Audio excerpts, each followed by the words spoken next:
All right, Cam's ready. We can start.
Hello?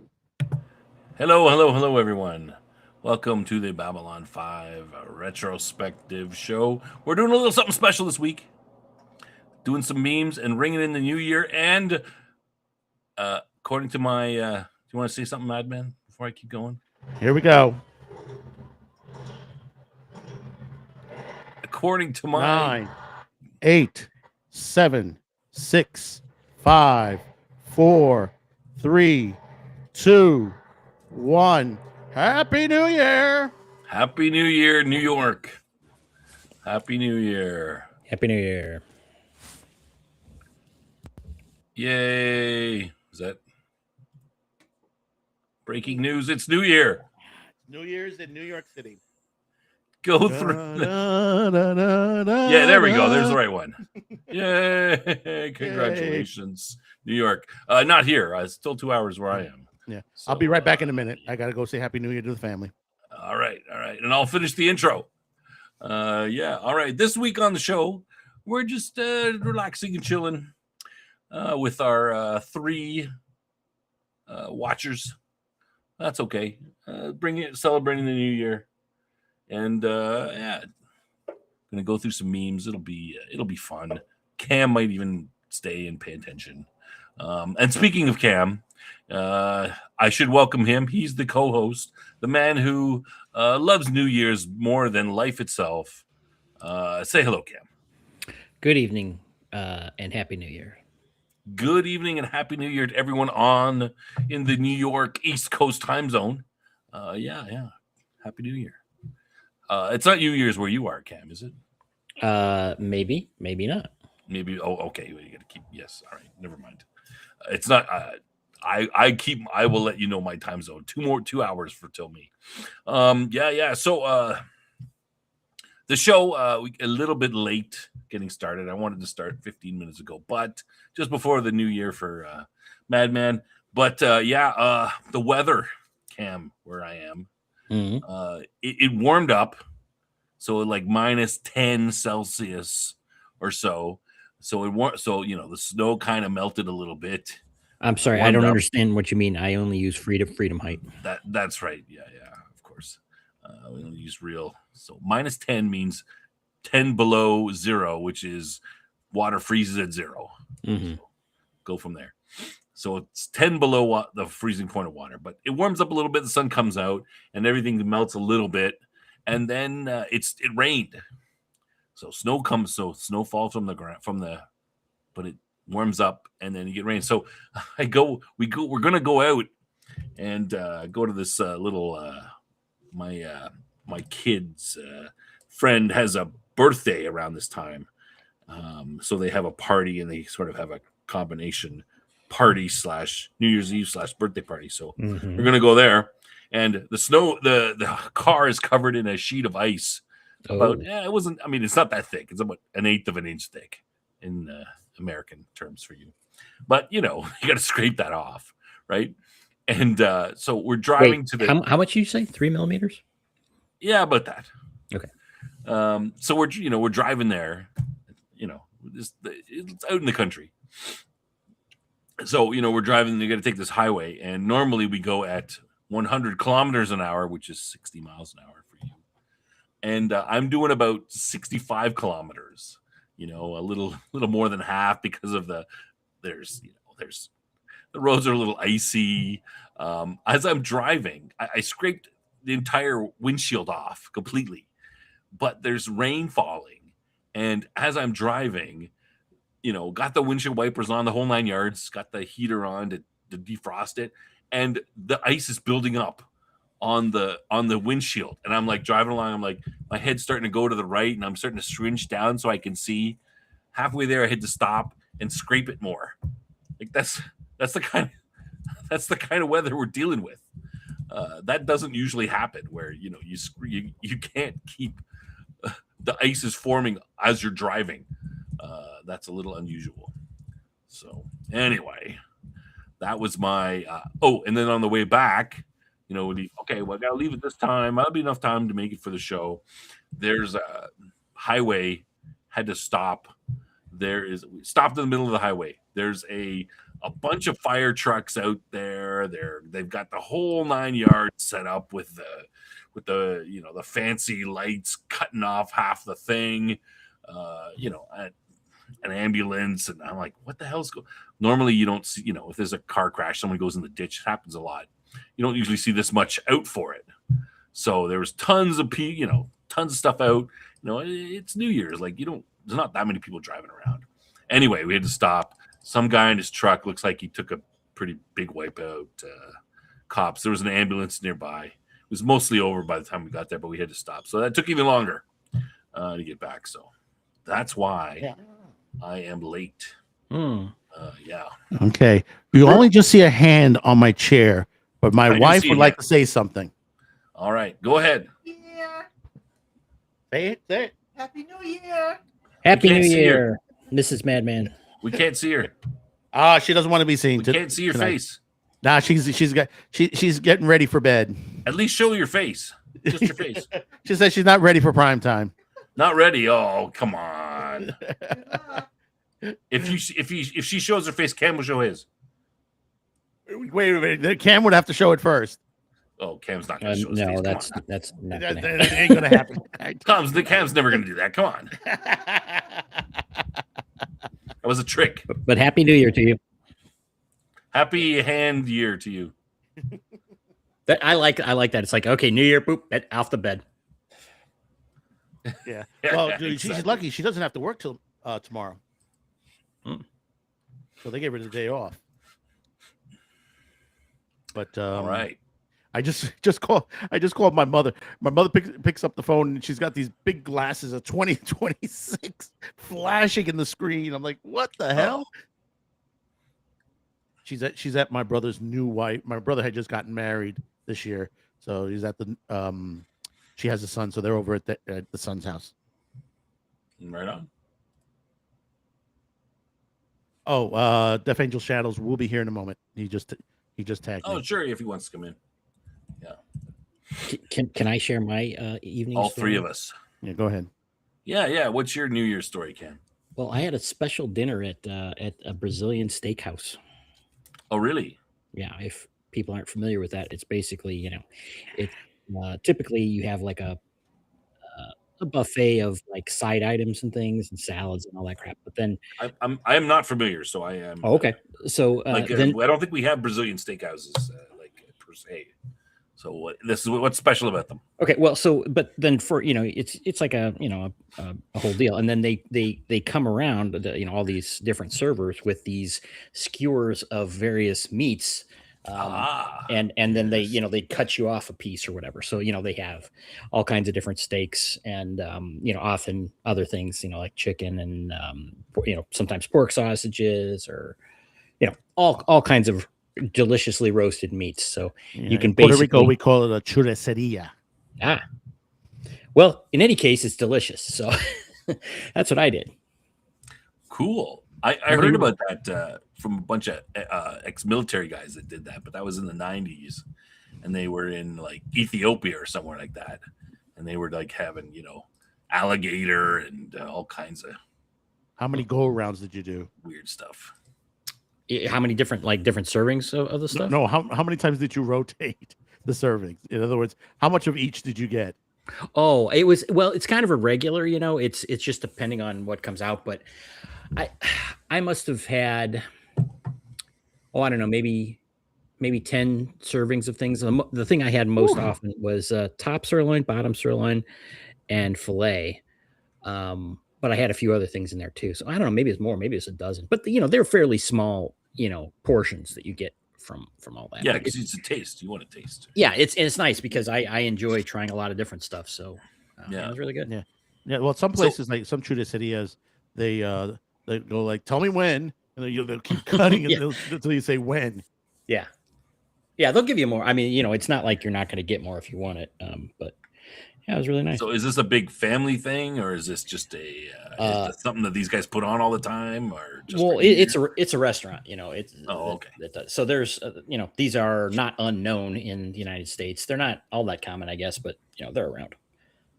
Yeah. It's a Brazilian steakhouse chain, or is it a family? sort of? Honestly, it might be. I'm not sure. Some are independent, some are chained. Most of them are independent because basically it depends on what country. Brazil is the big ones that you see mostly, but you'll see stuff from Cuba, Dominican Republic, Puerto Rico, some from South America, and depending on where you go, like see here in New York, they're expensive, and but when you go in there, you are treated well. You want a bottle of wine? You want a bottle of wine? Yeah, you let us pour a little wine in there. Get them some more meat. Get them some more meat. That kind of situation. It's a great experience if you've never done this before. Mm-hmm.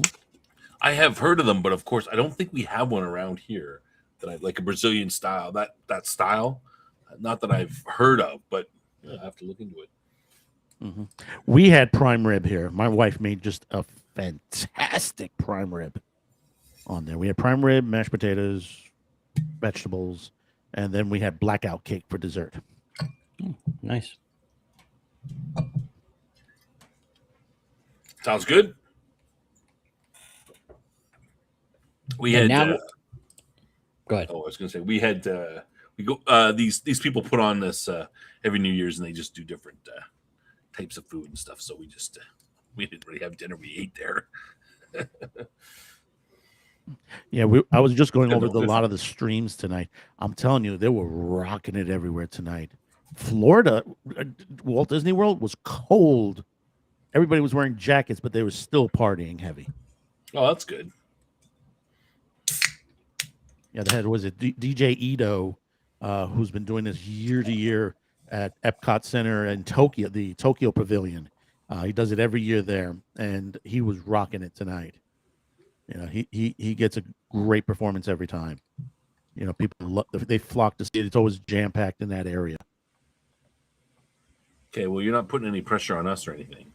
No pressure. We gotta beat DJ Ito. No, they just finished. He just finished up his on there. They're in fireworks now. They're in fireworks right down on. there now. They just finished. They're going to be shutting down in another hour or so. If anybody's, it says we got 3 people watching. If anybody wants to say something in the chat, hey, feel free to, Because make we're your lonely. presence known. Yeah, right on. We're expecting snow here. Mm. Oh, it's snowing here already. The rain turned to snow, so that's good. That's better. Better snow than rain. And then On the way back, it wasn't as bad. I didn't have to scrape the car. and then everybody online is talking Halfway about, through. oh, I can't wait to get home to watch Stranger Things, the finale. Oh boy, are they in for it? Oh, was it the final absolute? Yeah, final it was the part final episode. But the people that have seen it online, I don't watch Stranger Things, but from what I understand and what people are saying online, Oh man, they ended so horribly. Mm. What's with that? People can't seem to do a good ending. I mean, Yeah, I've been hearing negative things about the whole season overall. Yeah, the entire season, it's from what I understand, is horrible. And they said the way to, I think, what was the meme? Someone put up a Seinfeld meme where it's like Seinfeld and George are just shrugging their shoulders at each other. They're like, eh. I mean, I kind of lost it. I think I made it to part of the way through season 3, and I was just like, I mean, are they just gonna not do anything about this hole in space and the interdimensional whatever in this town? People are just gonna be like, oh well, I guess it's kind of gone. Like Ricky that's it. Ricky Berwick did a meme today of it, one of those AI memes. He has the monster in front of him and he goes, "Hey, you ain't so bad," and they embrace and start kissing. Oh, Ricky Berwick has embraced the AI system so badly. I mean, at least 2-3 times a week he has an AI video up. well, somebody's got to do it, right? Yeah. No, they don't need to. Well, someone's there's someone going to try, and then we'll find out if people like it or not. Yeah. Okay. Yeah. All right. Well, what do you have to We'll get wow into us with here? Should we get into the memes? Oh, we're down to one person. Uh-oh. That's Uh-oh. probably Mad Men. boy. Watch. No, actually, I got 2 on mine. Oh, all right. It might be just That's me and rebooting Mad Men. something. No, actually, I have 3. Ooh, that's me and Bounce Mad Men around. as well.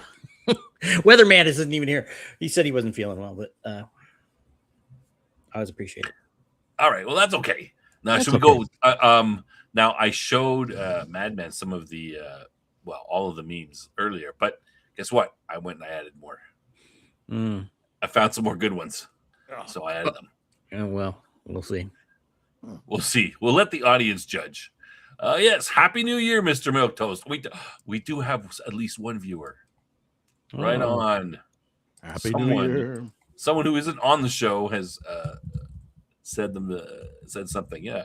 Happy New Year. Happy New Year if you are on the East Coast. All right, Travis. And another. Happy Travis. New Year. All right. Yeah, see, everybody's showing up now.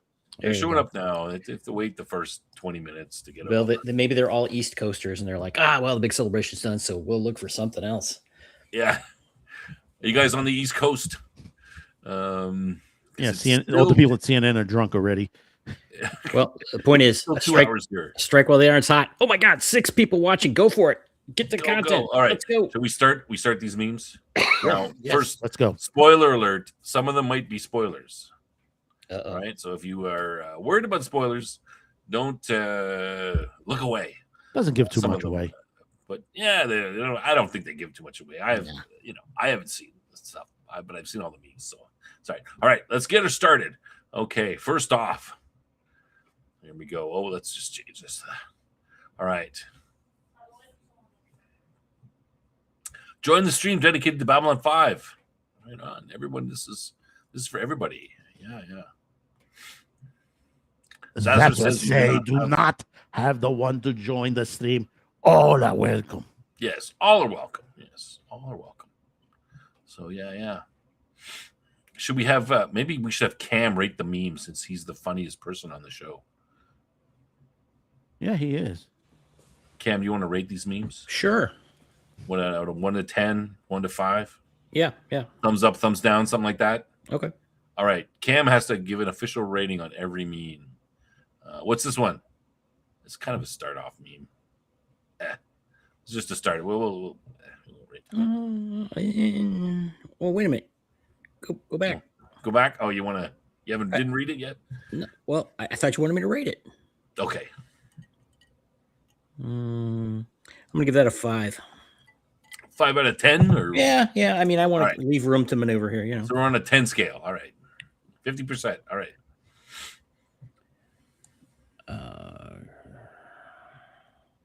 Do you want me to read it or? Yeah, go ahead. You go ahead. Man. Don't worry. This isn't like the same show where we run into some evil alternate versions of ourselves. Yeah, you just keep thinking that. Uh-oh. Is that Okay. a spoiler? I'll give that one a 7. Is there gonna be a mirror episode? Uh-oh. That'll be cool. All right. Now I'm interested. All right. No No, comment. that's the movie. That's the last movie. Yes, but if you were my good dear friend, you would gladly share your meme with me, no? It's a good picture of Lando. Yeah, it is. Well, since I'm a big Lando fan, I'm going to give it a 7 as well. Mr. Milktoast says never got into Babylon 5. But, What? well, What? okay, Mr. Milktoast. Let me say that I am a fan of both shows and was from the beginning. And I'm a fan of Babylon 5, or sorry, Deep Space Nine as well, and I'm now a fan of this show. So yeah, they're both good. Both good. I'm not. Well, ask me at the end, which is better, but I'm kind of liking Babylon 5 more. And did you rate remember, this very one? soon we're going to have someone here from Babylon 5, the Babylon 5 show, who will be able to answer questions about the Babylon 5 show. That's And coming in in less than a week, 2026. we're gonna announce who that person is. Less than a Super. week. Yep. Did you rate this one, Cam? Oh, yeah, I said 7 also. 7? You said 7. All right. 7 if 7 you, 7 viewers also right now. So That's right. Oh, there you go. And if you're one of those 7 viewers and you want to rate the meme, feel free. That's true. All right. The audience's opinion is more important. So please do. That's true. Yeah, feel free to. The worst kind of headache is a non-Centauri headache. Come on, this one's pretty good, Cam. Yeah, I mean it's accurate. So I'll give it a 7.5. Yeah, this was one of mine. I like this one. Well, in that case, it's a 6. Oh, okay. Yeah. Okay, PB. Happy New Year's resolution. Stay in the corner and a lot less commenting. Well, that's what you're supposed to do. That's what we want. We want the opposite of that. We want more commenting. Yeah, comments are fun. We like the engagement from the audience. That's why we do the show. Not just come on. No one wants to just hear Cam talk. I mean, everyone would want to hear me talk for sure. But we want to hear from the audience. Yeah, Mr. Milktoast. JMS was a huge. He had a regular interaction with the fans on the internet way back in the day. Of what was it called? He did, eh? Usenet or whatnot. What was it called? The message board. BBSs. No, it wasn't BBSs. It was internet, but it was I forget. They had a couple different formats of things. Like I said, Usenet or something like that. Whatever it was he was very active on that. Oh, really? That's good. All right, let's move along. You get into a new fandom. It's 30 years old and faded to obscurity. Again, accuracy is kind of high on that one, so I'm gonna say that's an 8. It is accurate, yeah. But we're gonna change that. We're trying Babylon 5. Walter White before he sold drugs. This is a bit of a spoiler. Yes, he will be appearing in an episode coming down the line. Yeah, I haven't seen that one yet, but I don't think that's too big of a spoiler. No, it's not too big of a spoiler. It's in the credit lines. I don't know. I'm gonna give that a 6. I mean, it's Yeah, accurate, it's okay. It doesn't tickle me. Okay, sarcasm. Argon arrays are now fixed on your ship. They will fire the instant you come into range. You will find their power quite impressive for a few seconds.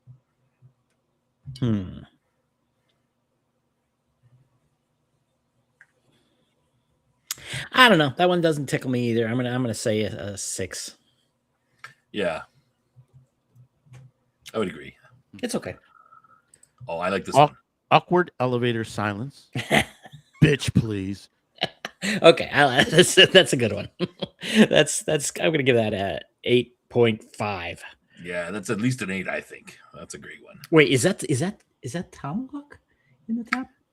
Yeah, Yeah, it's Tom- Because that Tom- okay. So That's that's that's what makes it even better. that's huge points. Okay, I'm gonna give that a 9 then. Yeah. So that's Tomalak, who is Londo, right? Andreas. Peter Jurassic. No. No, it's oh no, sorry, Jakar. Yes, Andres Casillas. Yep. Kasulis. Yeah. So that's him. So that's good Jakar when he was on Next Gen. Yeah. Sorry. Love Wrong him guy. in that too. Yeah. That's a good one. I like that one. That might be my favorite one. We'll see. When I'm typing in my password, I shout a different one in my mind, so telepaths won't get it.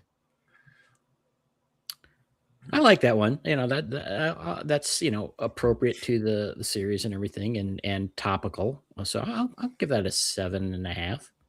Yeah, that's a good Ivanova one. I like that one. All right.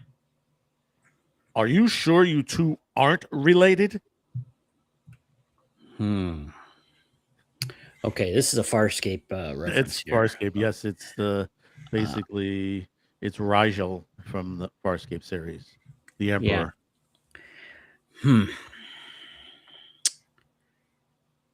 Yeah, I'll give it a 7. I mean, he's I watched a little bit of Farscape, and that character from Farscape is kind of got the same attitude as Londo, right? Oh yeah, he's got somewhat of that type of point at certain things and other ways in other situations. Yeah, so I think that one's not too bad. Okay, the chat is not rating it, so I'm just going to assume that they're saying 0. They agree with you, Cam. Oh, okay. Maybe they agree with you. Reverse image. Hold. Enhance. There you see, Via. The dress is clearly white and gold. Okay. I don't get this one. Okay, it's a little bit dated because this was a huge thing a couple of years ago now. Where, see, if I have to explain it, I guess it doesn't work. For me, I find it pretty funny. I'd say that's a 7.5. Because have we seen this? I don't remember seeing this on the show yet. It was no. It doesn't matter. Right? It was on the internet. There was a dress that had basically white and gold, but some people saw it as blue and white. Mm-hmm. Right. Okay, I remember now. Yeah. Okay. Why aren't there Hail Hydra memes, but no Hail Centauri memes? That's a good question. Probably relating to the 30-year-old previous meme. But yeah, I like. I'll say that's a 7.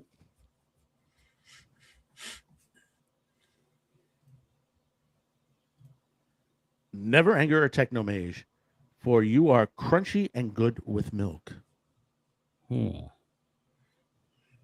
I'm not sure I get it completely. I mean, I kind of get it, but if it has a deeper meaning that I'm missing. Yeah, I'm kind of like, technomages are dangerous, right? You're crunchy and good with milk, but I don't think it refers to anything. If you remember what happened to Londo in the episode where they were just literally torturing him for that whole episode. I'm gonna give that one a 6.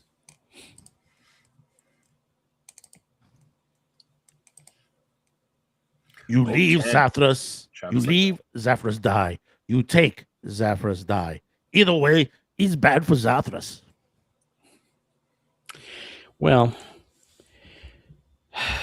that's kind of spoilery, right? It's kind of a spoiler, yeah. Well, I'm not sure it's a meme so much as just accurate, but I'll give it an 8. Yeah, it's a spoiler because I haven't seen Zathras dressed like that. But yeah. All right. If you believe nothing else, I tell you, believe this. It is the best hair gel in the galaxy. Okay, I like it. That's fine. A 7. All right. I thought that was okay. I give that a 7 as well. Legal trouble? Call the law firm of Morton and Associates. We'll make your problem go away. Well, I am a fan of Mr. Morden, so I like this one. I'll give it an 8.3. Ooh, getting real technical there. Ooh, yeah, we're getting a little tight on that. I wonder when they realize Chekhov's evil twin. I'm Chekhov's evil twin. He's got a good expression there on his face. No, that one doesn't hit for me. I'm going to give that a 5. Travis gives it a 10. Travis is a super So fan. Cam, you're half wrong. Okay. Well, I will defer to the audience. Oh, good Lord, what have you done? Do you not realize once you open the box, it loses its value? Well, given that I did open the box on my Londo action figure, I will rate this one a 7.8. Yeah, I think this is a pretty good one because it's got Sheldon in there with the whole opening the box, and then of course Londo does have the doll, right? Like that was in an episode. He has his own doll. I think the one I have is a little bit more realistic. Yeah, newer. Mhm. You just slap one together.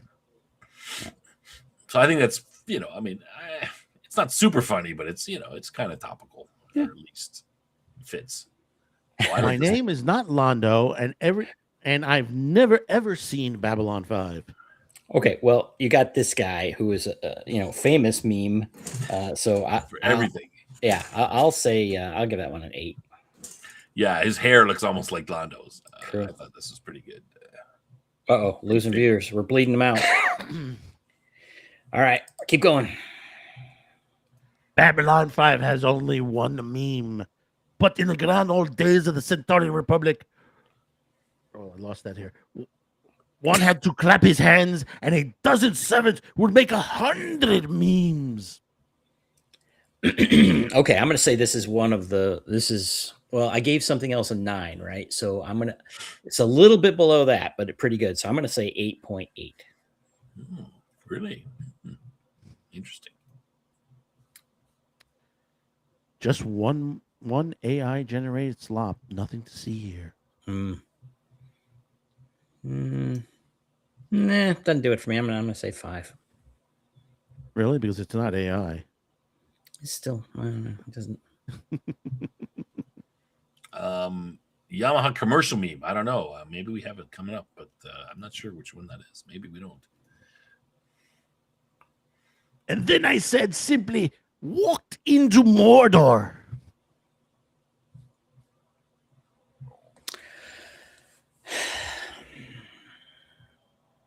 I don't know how I feel about crossing genre there, but that's a little funny. I'll give it a 7. That's higher than I thought you'd rate it. Babylon 5 is better than Star Wars. I don't know. I think it would have been funnier if he said Star Trek. I'm gonna give that a 6. I think it's funnier because he says Star Wars because he obviously doesn't care about Star Wars, right? Like, yeah, but it's not like an FU as much, Okay. Listen, I'm just glad that the AI is finally gone.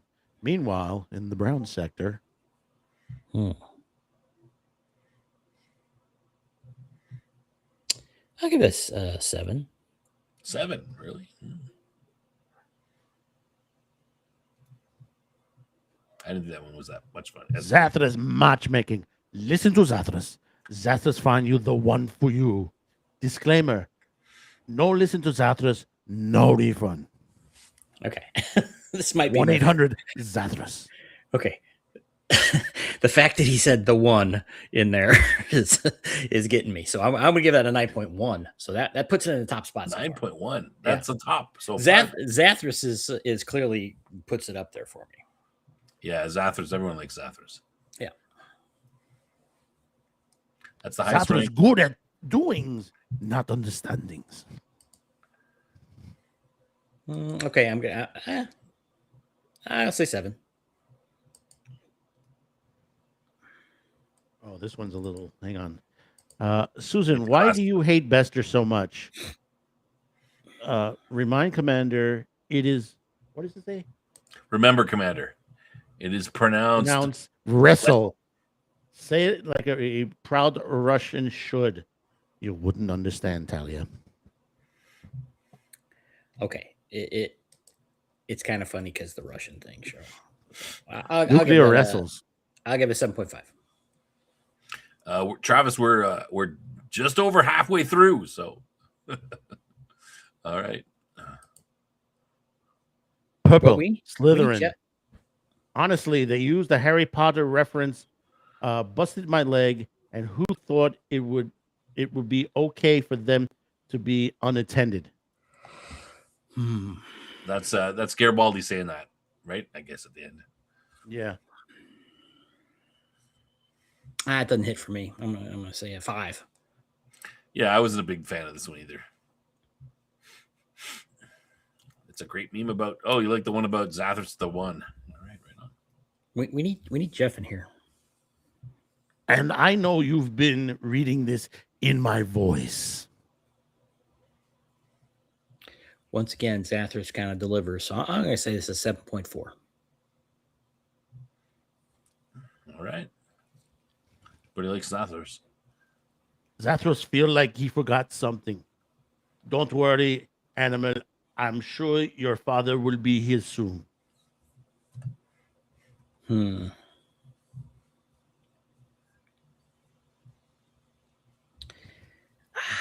See, okay. I guess it works, but it took me. It's like it made me think about it a little bit. So I'm gonna say a 6.8. Really? Because Yeah. Animal talks like Zathras. This is his dad. I thought, and he's kind of hairy and. As I was looking at him, I'm like, yeah, I guess that works. But yeah, I'm sticking with my number. I thought this one was pretty good. Yeah, I thought this would fit. Who knows where evil lurks in the hearts of men? The shadow knows.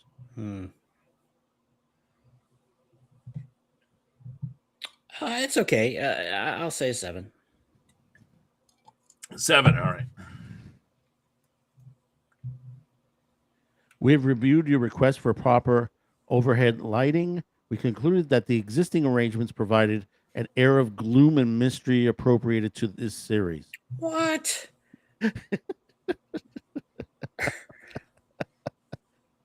Well, it was kind of dark especially the first season. Yeah, first season. It was like, how dark was the first season? Okay, it's good. 7.3. Yeah, I mean, you can rate it for appropriateness versus funniness. I mean, like it's not super funny, but kind of appropriate. Mm-hmm. It's not easy being a Babylon fan, especially when trying to make a quick getaway after shouting Darth Vader's mother was a Klingon. Well, again, going back to the, it is kind of the redheaded stepchild, I guess, in terms of overall. I don't need to explain it. I'll give this one a 7.6. 7.6. Yeah, I kind of like this one because it kind of fits in the.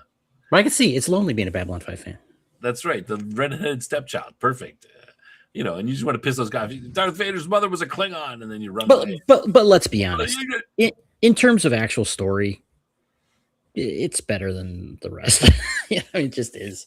It is. I'm finding the story. We're not even halfway through quite yet. Finding the story of Babylon 5 better than. Star Trek had some great episodes for sure. True. In the next gen era, but it wasn't. They didn't fit like this does.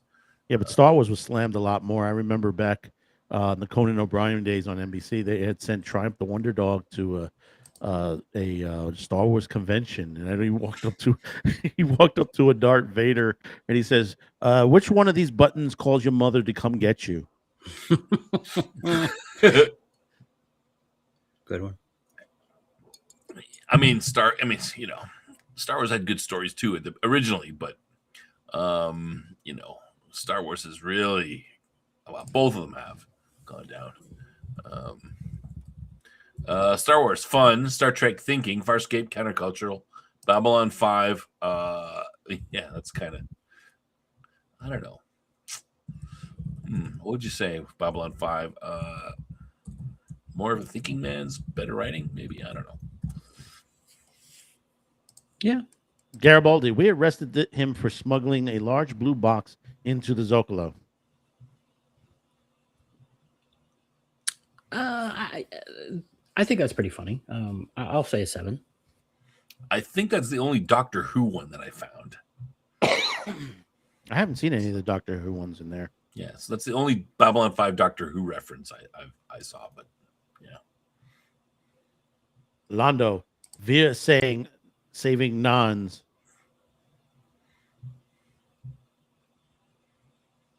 I love that meme, but this one doesn't do it for me. No, this one doesn't do me too. Really, I like this meme because the I girl can understand yelling it, but it's just like, yeah, I'm gonna say a all 5. right, all right. I thought it was going to go over better than that, but all right. They can't all be gems. okay, let me see if I can get in close on this one. She is the right hand of vengeance and the boot that is going to kick your sorry ass all the way back to earth. She is death incarnate and the last living thing that you will ever see. God sent her. Well, actually, that's a line from. That's actually a spoiler there. That's not really. No, I don't think so. I'm gonna give that a 5. No, I'm gonna give that a 4 because give it lower. Yeah, that's not even a meme. It's a good expression on her face. Oh yeah, that's okay. If you outlaw mass drivers, only outlaws will have mass drivers. That's a good one. That one's a real good one. Okay, kind of funny, but really doesn't. It made me laugh, so I'll give it a 6.8.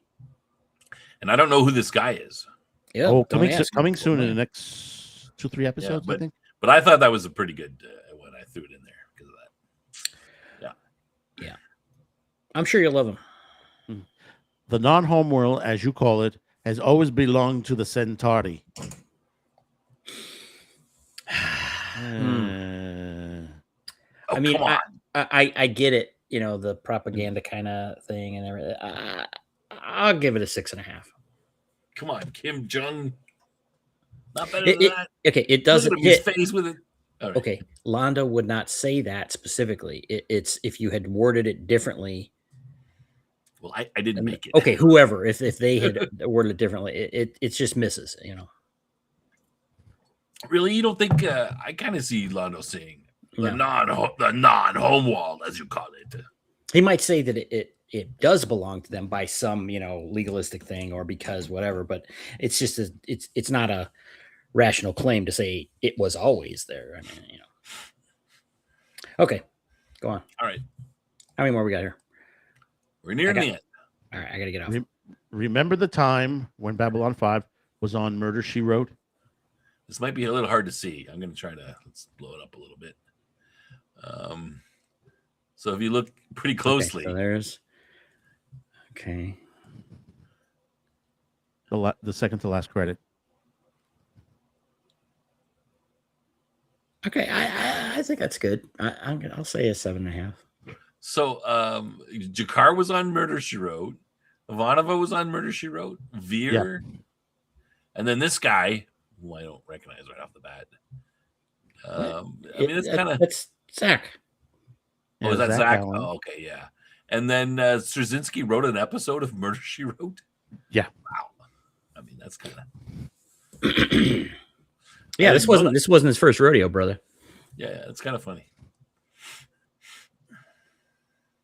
All right, couple more. He's not an Atragon, but a lot of people make that mistake. Aragon, excuse me. Aragon, but a lot of people make that mistake.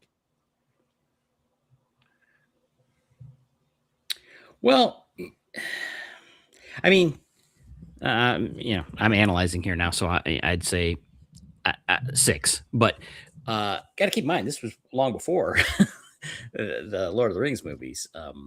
Yeah, but the book was out, and there were, Aragon was considered a ranger. Well, it was maybe not- only he, it was he maybe is 10 is years after, right? The movies came out 10 years after the show. less than that, but Not the Bashki one. Yeah, less. The Bashki one was out in the 70s. And yeah, they listed as Aragon as ranger. well, he is a ranger. I mean, that's No. there's I'm doubt saying the about way that. he didn't give himself as Aragon as first. He didn't introduce himself as hey, I'm Aragon. He said, ranger. That's how he. No, way he, it was he introduced think himself. people- No. Hold on. He introduced himself as Strider. Strider. I'm sorry. The other Yes, guy. you're right. The other guy. You're right. Butterbur. Barlaman. The barman. Yeah. Yes, you're right. Referred to him as a ranger. Yeah, Ranger, you're correct. That's one of You're them rangers there. They call him Strider. Well, there's a whole thing about Lord of the Rings and Babylon 5, which we might be able to talk about at some point, but I'll just leave it there for right now. Yeah. Yeah. So I think Mr. Mr. Milquetoast is, the 2001 the movies dropped. And this is, Cole is in there when in 95, 96. Yeah, something like that. He's, season 3. So, Spoiler. kind of looks like him, right? Like it's Aragorn should not have a beard, by the way. So the Bakshi movie is the best depiction of him, oddly enough. Yeah. Anyway, go ahead. President Louis Santiago, Vice President Morgan Clark, President Morgan Clark. What a horrible accident! Okay, I'm going to give that one. really. I guess I got to give that a 9.2. I thought this was pretty funny too, but I didn't think Cam would like it that much. That's accurate, It's pretty accurate. Yeah. Isn't there someone else you can go and harass? My life is already so full of joy as it is. Okay, I'm going to give this an 8.5 because I could hear him saying that. Yeah, me too. I could just hear him saying that. Like it's just like boom. All right. Oh, Let's see. Star Trek, Star Wars, Babylon 5. Is the Doge dog? That dog. Yeah, it was the dog with the bat. Okay, I'll give it a 7. Yeah, I thought it was okay. I didn't. Volons when the other species have beef. Oh no. Anyway. Okay, that's pretty good. I'm going to say 8. Yeah, I thought it was pretty good too. Hey, who cares? All right. Second last one. The Centauri from season 2 onwards, the Centauri in season 1. Okay, that's also pretty good, I got to say. I'll give that 8.5. 8.5. All right. The last one is a bit of a reading one. You have to read a little bit. It's the classic. Happy New Year. Happy New Year. 14 more minutes for those of you in Central Time Zone. Yep. All right. Last one. This is a bit of a reading one, but, it's the classic. I wish Jeff was here. I can't even see that. All right. Hang on. Let me see. Wait. Hey, let me see if it comes up on my main screen. Hey, hold on a minute. Just give me 1 minute for my screen to catch up. Come on. There we go. Wow, I can't even see it on the main screen. Okay. If you can see it better than me, Let's not read it. it's like I can't read it at all. Okay, hold on a second here. It's pretty small for me too. I'm gonna find the original here. Okay, so find the original. So it's the classic, lawful good to chaotic evil. So we've got Sinclair or Sheridan as lawful good, Veer as neutral good, Garibaldi as chaotic good, Londo's lawful neutral, Marcus Cole is neutral, and then chaotic neutral is the Drazi. Mhm. Lawful evil is that looks like It's the Volons. the Vorlons. Avorlon. It's a Volon. It's not Avorlon. Kosh. Yeah, it doesn't look like Kosh. Looks somewhat different, or a different thing. And then neutral evil is that's Rifa. Yep. And of course, chaotic evil is Morden. Okay. I'm going to say this is relatively funny. So I'm going to say it's an 8, but I'm not sure I agree with all of the ratings here. Okay, so so lawful good. Now get the hell out of our galaxy. Neutral good. So that's what it's about. Pride. It's not enough that we have beaten them. We have to break them. Chaotic good. There's nothing more annoying than Mr. Garibaldi when he's right. Lawful neutral. The blood is already on my hands, right or wrong. I must follow the path to the end. Neutral. Touch passion when it comes your way. Stephen, it's rare enough as it is. Don't walk away when it calls you by name. Chaotic neutral. Green, purple. Lawful evil. We are all Kosh. Neutral evil. You walk away from the greatest power I have ever seen, and now you expect me to do the same? And then, of course, Morden, chaotic evil. What do you want? Okay, I'm going to take this opportunity to step away, so I will maybe come back if you guys are still on. But Did you Happy rate New this? Year. I didn't. Did I give it a number? No, I thought I said 8. 8. All right. This is the last one. Okay. All right. There we go. Okay. Later, Cam. Okay. I'm going to stay on, but I'm going to mute out. Oh, okay. You want me to? He'll be Yeah. in the background. Okay. Can we talk about him? Of course. All right. Okay. So, not a fan of the dark and gritty, but getting used to it. Or the Babylon 5. I will binge watch all of Babylon 5 this year. Yeah. Tubi TV has it currently right now. Amazon Prime still currently has it. Plex, Roku TV. I forgot who else was. There's one other that you're able to watch it.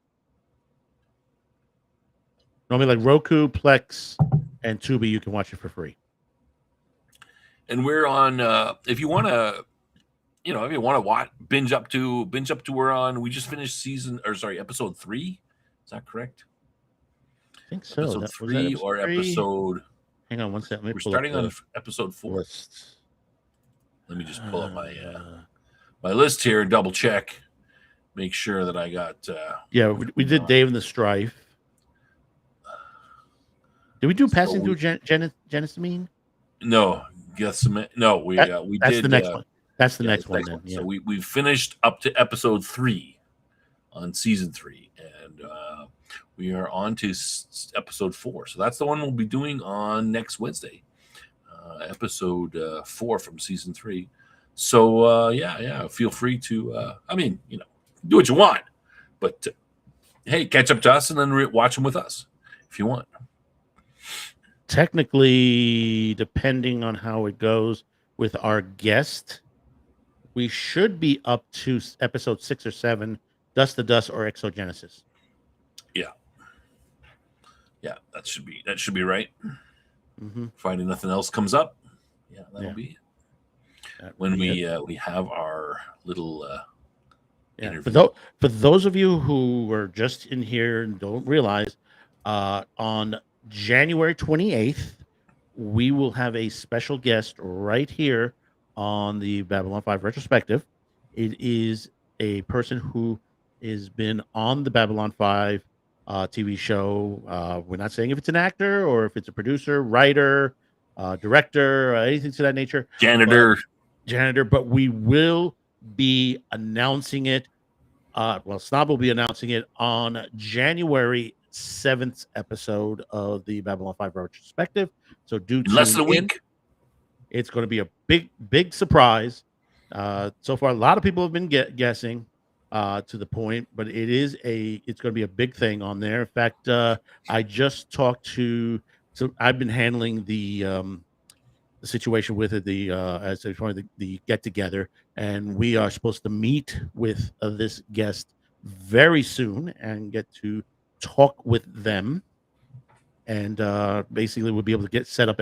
We can finally set everything up. I mean, we got everything partially set up, but there's still a lot. There's still a lot more logistics that we need to put together, including the live stream, because we're going to try to map it out to multiple channels. I will say it's not the janitor.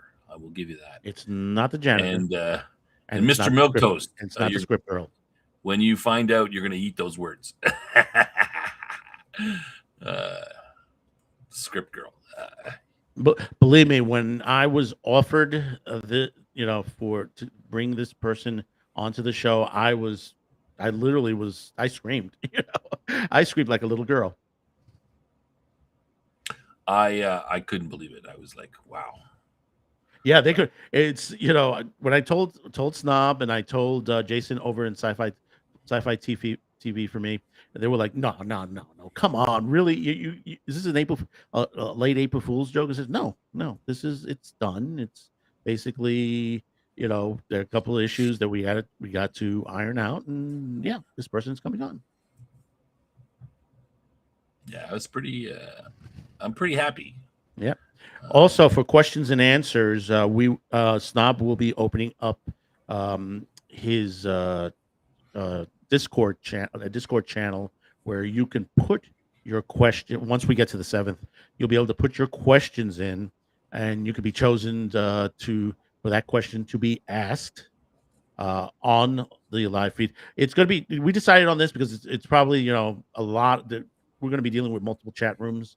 So basically, this is the much easiest way to do it. So you go over to his, as you can see listed here, his Discord server on the 7th. We will have it ready and set there. You could leave your questions, and basically we will give it to that person, and basically they'll answer it live on air. Yes, I mean we're going to So the Discord's open right now. I mean you can go over there now. You can go over there now, but they don't know who it is. Yeah, on the 7th, we'll open up, questions for this person, and then James, we're not going to say it's actor or writer. We're not going to say yet.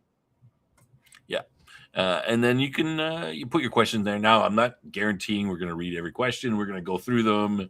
We'll pick, we'll get the best ones, but whoever asked the question will get the credit for it. We're limited in the time. We're limited in the time frame, and I know a lot of people will be asking, "Could we come on? Could we come on?" It's going to be limited. It's going to be a limited situation on that because, like I said, limited time, and it's the best we can do. Yeah, we don't want to scare this person off. No, we don't want to come back. Maybe. We want them to come. We want this person to come back and maybe bring a friend along. Yeah, and have a positive experience. Are they bigger than a bread box? That's probably a appropriate question to ask from Mr. Milquetoast to ask. Toast being the thing. Yeah. I mean, can they be smaller than a bread box? I mean, not like one of them puppets from Farscape. So, yeah. Yeah, I think everyone who watched the show and who's a fan of Babylon 5 will be pleasantly surprised, and may have questions for this person. Yeah. So. Yeah, it's going to be a good 2026 for our viewers out there.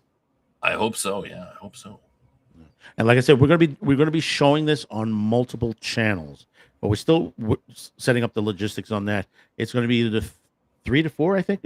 Are we doing this on Snob? Well, to be honest, I don't. We haven't talked about that yet, Madman. Yeah. And I'm willing to. I'm willing to do it. But none of the other people have come into me and said, "Hey, I definitely want to see it. I want to, Well, Sci-Fi, it's definitely Sci-Fi from TV for me. I think I haven't spoke to Jason about it, but I'm pretty sure he'll probably want to broadcast it at the same, simulcast it. Right. I would think. But he hasn't said for sure yet. He might not. Yeah. He might not be interested. He might want to, put it up later or something. But anyway. But I'm okay with that. I'm okay with rebroadcasting it to people's if they want. But no one has actually said, so I can't really answer. Yes, for sure, it's going to be on this channel, that channel, because like I said, no one said. Yeah. We're still logistics. it's still a month away, so we're not really worried about that stuff. That's pretty easy to sort out. Yeah, it's either we'll run it on multiple channels or it'll be repeated on those other channels later on, either the next day, in the evening. It varies. Yeah, and we're we're gonna. Yeah, I mean it'll be up on the channel afterwards too if you miss it. But yeah. And of course, you'll be cutting down the best parts of it too, as well. Yeah, I gotta do that.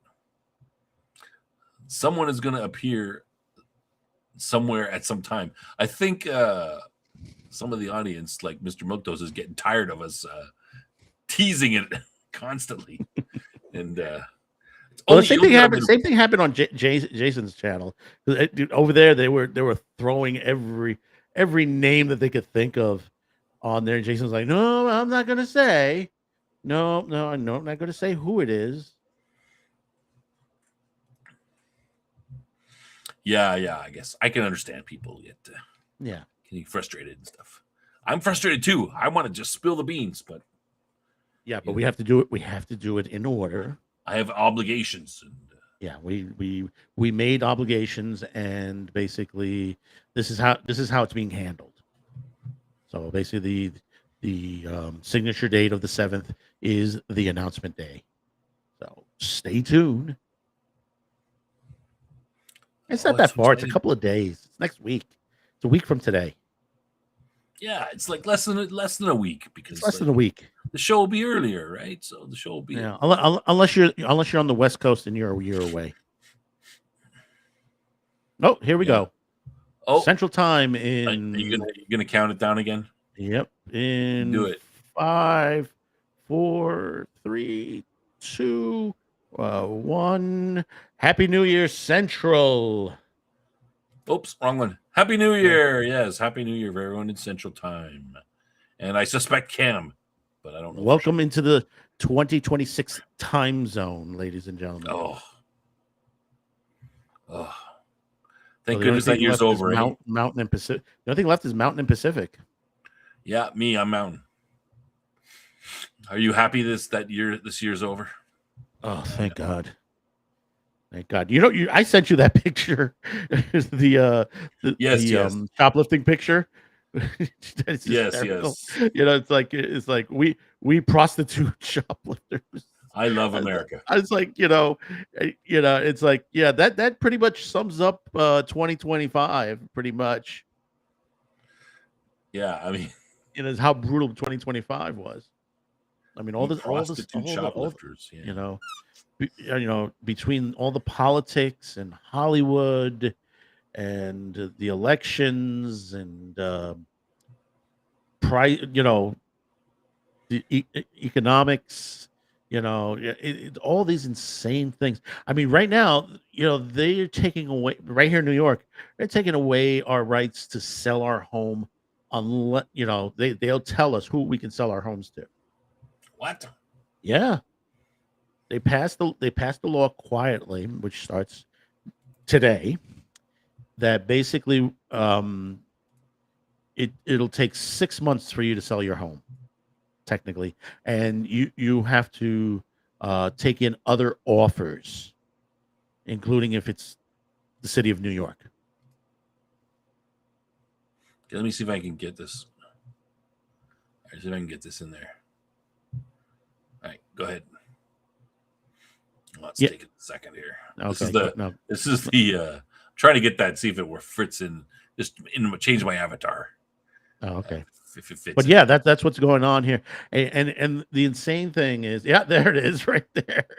You can't see here. I got maximize.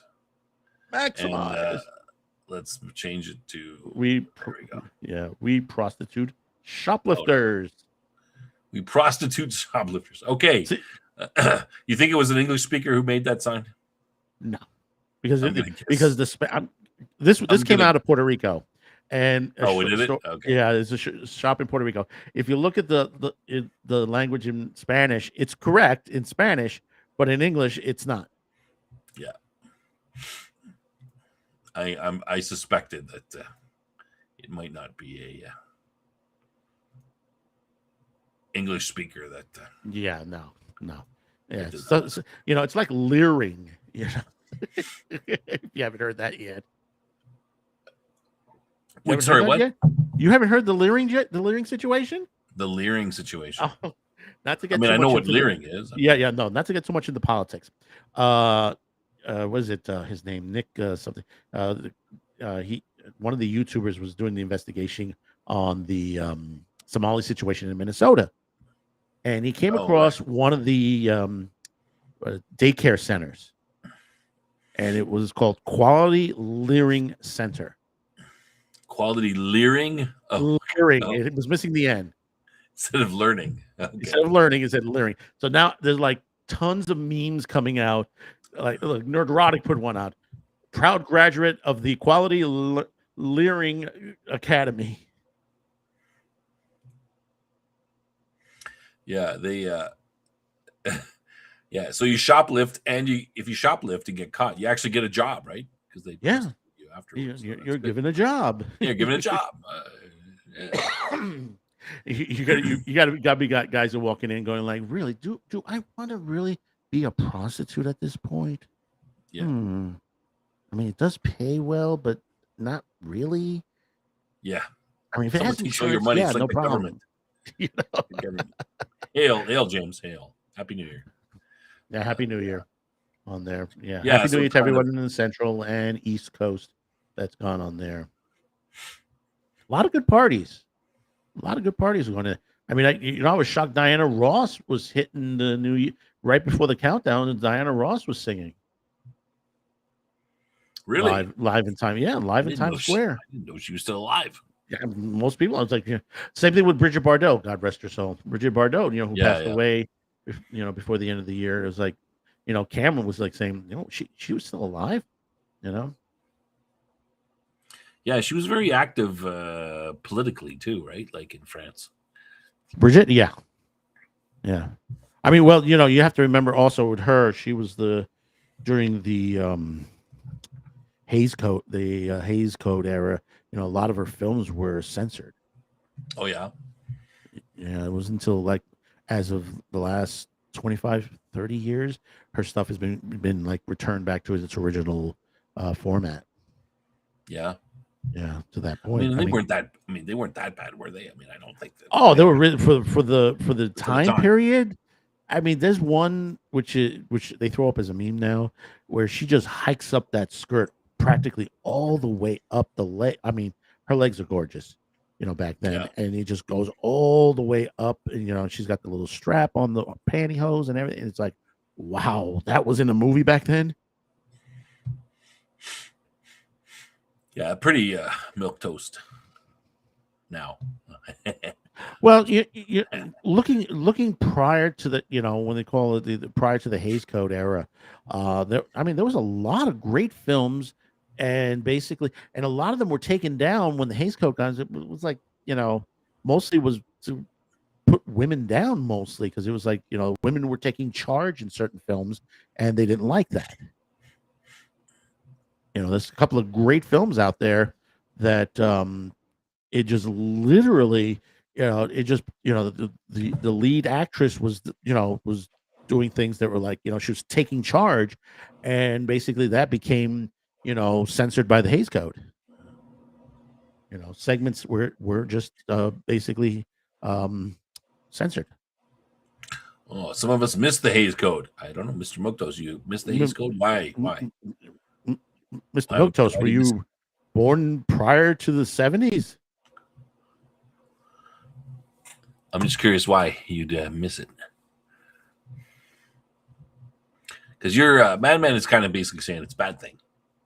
Yeah, well, when you read the Hays Code and you look at some of the stuff today that Hollywood does when it comes to like the other day, Jason had brought up. He says, you notice what people are reading these days and what they're putting in schools. They're not putting in Dickens. And most of these other great writers, they're not letting the kids read in high school. Yeah, they just literally they're throwing books that are political in nature, to the point nothing of the classics, and they're not learning anything. You look at the Hays Code, it's like most of the stuff that ran through the Hays Code was like very well made films, but yet a lot of them were bad. I mean, there is a oh god, what was the name of the movie?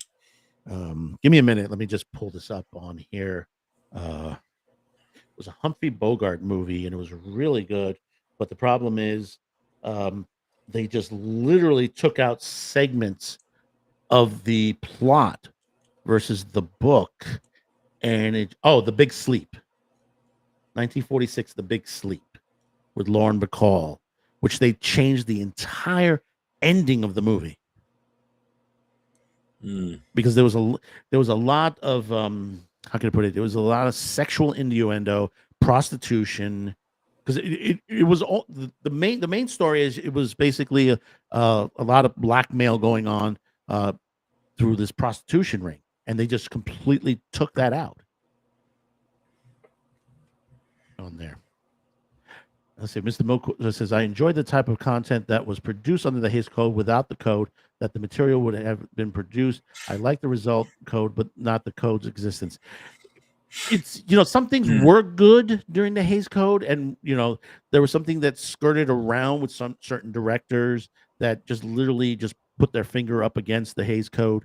But on a good percentage, a large percentage of most of these films, like the Big Sleep, you had films that were based on books that they just literally tore out entire segments that just changed, and they just changed the entire movie. What originally was. I'm not a big fan of censorship in general. Yeah, it's couldn't be. I think artists should make what they what they want. Now, if I don't like it, then I won't see it, and I don't think the government should be paying for it, or the taxpayers, or if you want to consume that kind of content, that's fine as long as you use your own money. And yeah, in reality, China now has its own Hays Code that Hollywood is too willing to cow to. Yeah, exactly. Yeah, because it's the second biggest market, right? Yeah, and basically they've just screwed over the anime movie Demon Slayer should be at $1 billion right now in the box office now. China pulled it from the box office. It was supposed to get an extension, and certain theaters protested against it being extended. They didn't even show it, so that's why the numbers are a little off. And basically, when it was time to extend the contract, China was like saying, no thank you, you can take your movie back. Yeah, my understanding of the Chinese market is that the Chinese allow, I think the number was 30 at one point, 30 movies per year into China. So there's some great competition amongst American movies because they want to get that big market. Just in the last week or two, they just banned anime completely from China.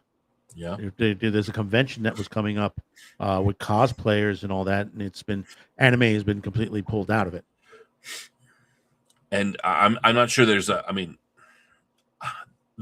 Chinese Communist Party decides which of these 30 films get in, and they do have I guess there's some sort of rules that are known somehow in some way that listen, if you do this, you're not going to get in. If you do this, you're not going to get in. Mostly the reason why China otherwise. Yeah. Mostly the reason why anime was pulled from China is because Japan has been supporting Taiwan. Yeah. So it's kind of a political hotbed on that one. Yeah. James, we're not saying it's linear. I say it's linear. Is it? I think that's a reference to the to who's that Babylon 5? They were doing a little Pokemon. I thought you were going to say it's Veer. No, I was going to say Veer. Yeah.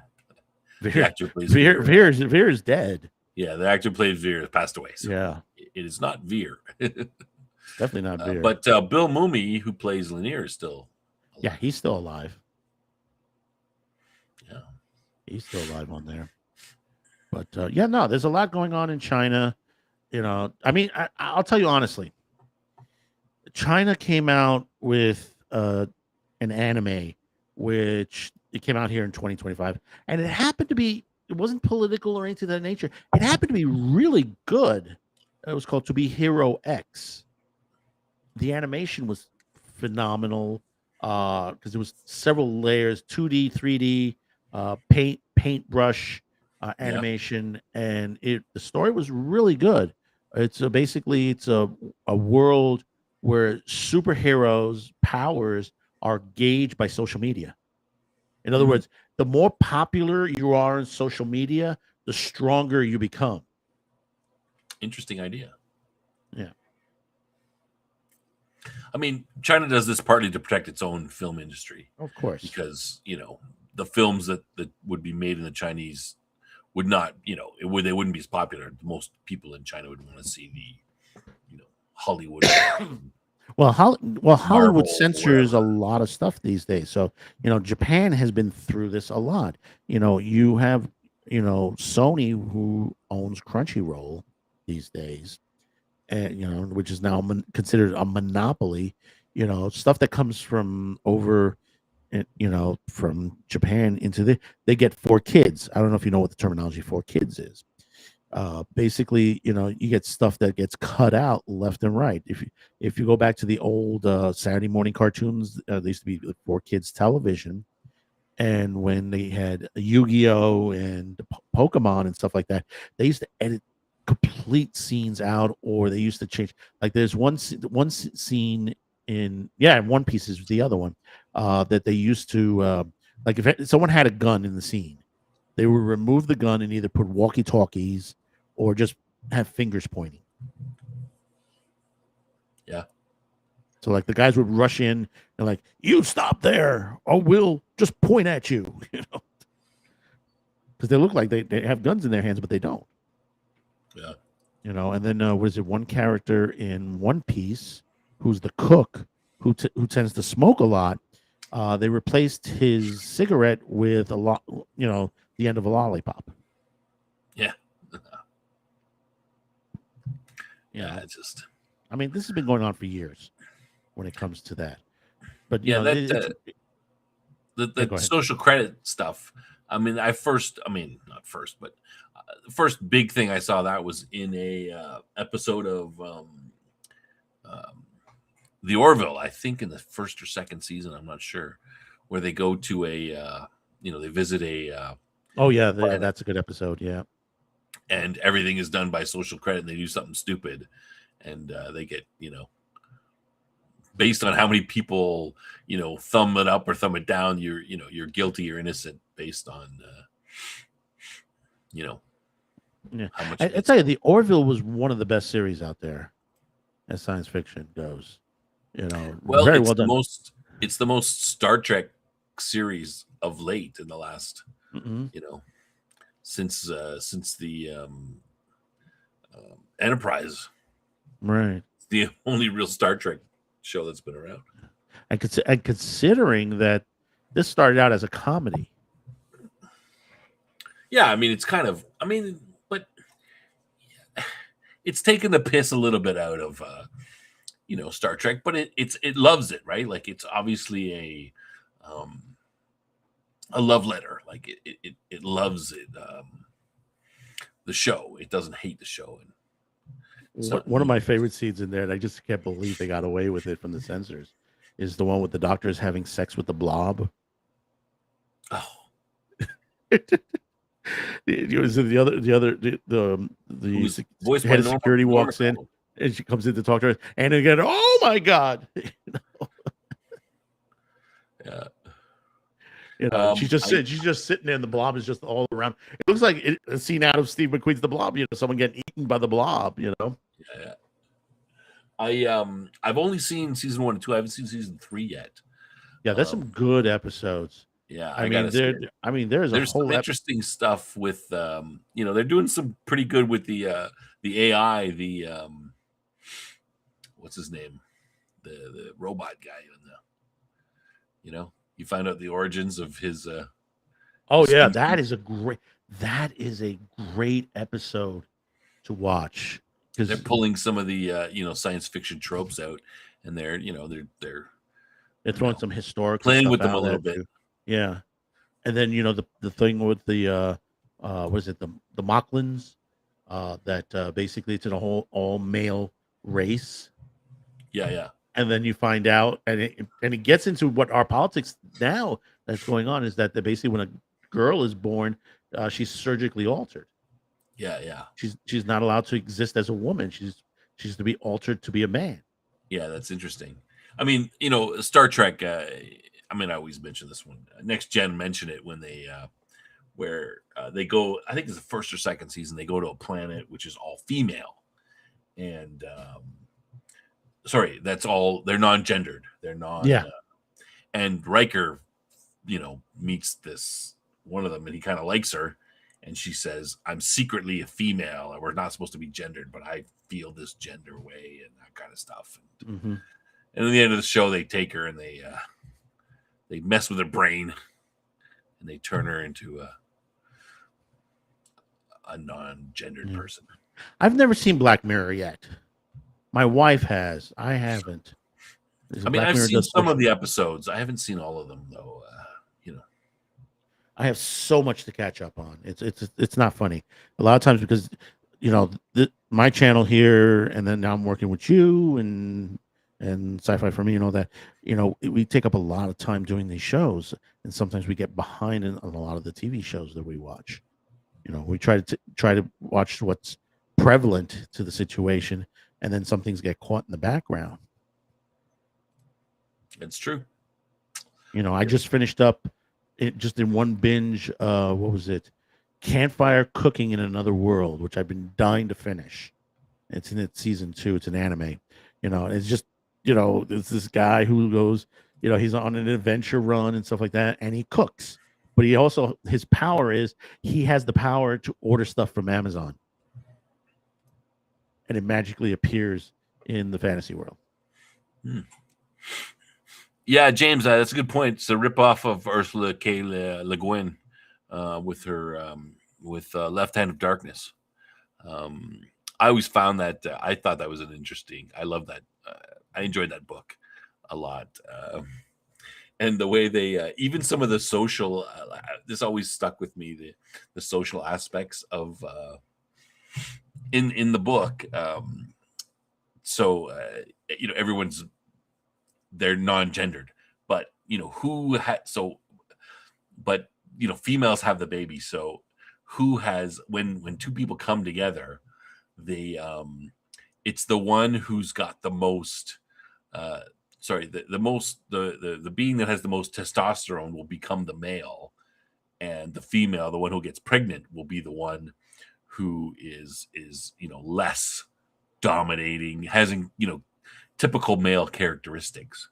So there's a joke that I always remember, a little aside, where the female of the president of the planet is talking to somebody, they're discussing, but the president of the planet is pregnant right now.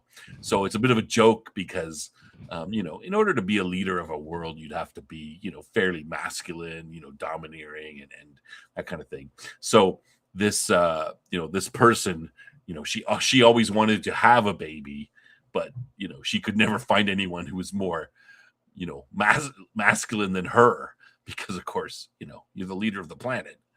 You're gonna have to be pretty cutthroat, and anyway she finally gets pregnant, and so everyone's they're joking about how she went off to find the most masculine other person on the planet just to have a baby with, so she could finally actually have a kid. Go through that process as opposed to being the masculine version of it. So I always thought that was funny. Yeah. Yeah, like I said, it's got to catch up on those. But there's a guy out there called The Dark Side of Old Hollywood on YouTube, and he put a great video up recently. And it's Tubi TV had put up 15 extremely rare classics that have been lost for like 40 years. Like he did, what is it? Christopher Plummer, Elliot Gould, Susanna York, The Silent Partner. which is a great film. Then there's Walter Matthau, Kill Charlie Varick.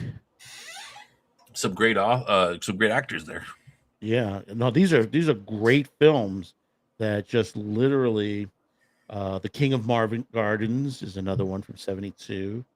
These are films that have been lost for a while, and now they're just coming back into play.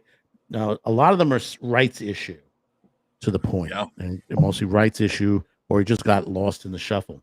1980s, The Stuntman with Peter O'Toole. It's another one which is really good. Just scrolling here real quick, picking up what I can from the video itself, because I just watched it today, and it just like, holy crap. I mean, there was one, I'm trying to find the Humphrey Bogart one. There's one with Humphrey Bogart had a fantastic, not Humphrey Bogart. Damn, I forgot his name already. But yeah, there's some great films that just literally right now. If you have Tubi TV, keep an eye open. Go through the site. Don't be afraid to scan through things. Go through the classic sections. Go through the dramas and all that. This is why, and I keep saying this, free streaming and fast channels are going to be the replacements. People are going to start steering away. I mean, right now, Disney hasn't, this just came out recently. Disney has not had subscriber growth in 3 years. Mhm. 3 years. I mean, this is kind of interesting. Your idea. I mean, we've talked about this before. Your idea about the whole fast channels and stuff. Right. I mean, you've talked about this before, but yeah, go ahead. Yeah, give people a breakdown. You have all these great. I mean, right now, I was telling on Man Cafe. I mean, you had some of the anime cartoons like Silverhawks, Pirates of Darkwater, which is if you want to see a really good Saturday morning cartoon with a great premise, the Pirates of Darkwater. It is a great premise to the point. It's a world where basically this goo is devouring the earth, and there are these pirates that are just literally trying to sail the seas to try to find. There's like some sort of treasure. I'm trying to remember. I haven't seen this in years. There's some sort of treasure that could destroy this thing. Mm-hmm. And it is really well done. Ahead of its time. It's way ahead of its time. Same thing with Silverhawks. Silverhawks is another one ahead of its time. The what is it called? The Transformers ripoff. The GoBots is on there, which it's like, oh my god, they got the GoBots in there. Because if you remember how cheap the GoBots were years ago. Yeah, say Miss Milquetoast. Yeah, the Pirates of War was ahead of its time. This was a cartoon that basically, if it was made today, it would be the top-notch cartoon on television right now on any streaming site. If it was made today, and it is really, really, the animation is fantastic. The storyline feeds very well for it. The characters and all that, they're very relatable, and I enjoyed it back when it first came out on there. But you have other stuff that's in there. Let me switch over to Tubi over here while we're talking about Tubi, so at least I have it on the screen. Tubi. I stay on Tubi a lot. Between Tubi and Pluto TV, I don't really watch regular television like I used to. See, in fact, right now they're uploading all the new stuff. They just added Zoolander and Minority Report, which is now available on. Oh, the other one was Thundarr the Barbarian. Thundarr the Barbarian. Oh, really? Thundarr the Barbarian is now available. I mean, it was quietly available on fast channels through the WB, but you had to catch it when they aired it, and it was like 3 a.m. Tubi or not Tubi? That's the question. Yeah, exactly. Like they added also the FBI. If you've not seen that series, it's a really good series. Efra Zimbalist Jr. And a whole assortment of guest stars on there. And then you had Police Story. If you haven't seen Police Story was just the basis for every crime show going from the 80s to present day. The guests were different. It was like different cops every episode, and it was different stories and all that. And it just literally well written. It was nominated, and I think it won a couple of awards on there. Yeah, Untouchables is a good series, but the Police Story, it just literally with one of the things that was an offshoot from Police Story was basically Angie Dickinson's Policewoman came from Police Story. Because there's an episode in Police Story that dealt with Angie Dickinson, just joining the being a detective, and then they liked it so much, the networks, they gave her own show. Mm-hmm. I mean, going back to Thundarr the Barbarian, I mean, we discussed that in one of our is it sci-fi or not? Right. I would still like to see a couple more of those. Well, you could see it on Tubi. Yeah. Tubi is free, and they're expanding. Tubi's expanding. Tubi. I think you should be able to get Tubi right now. I know they expanded to Canada, and they're supposed to be expanding to Central America and South America, and they're just now getting into Europe and the United Kingdom.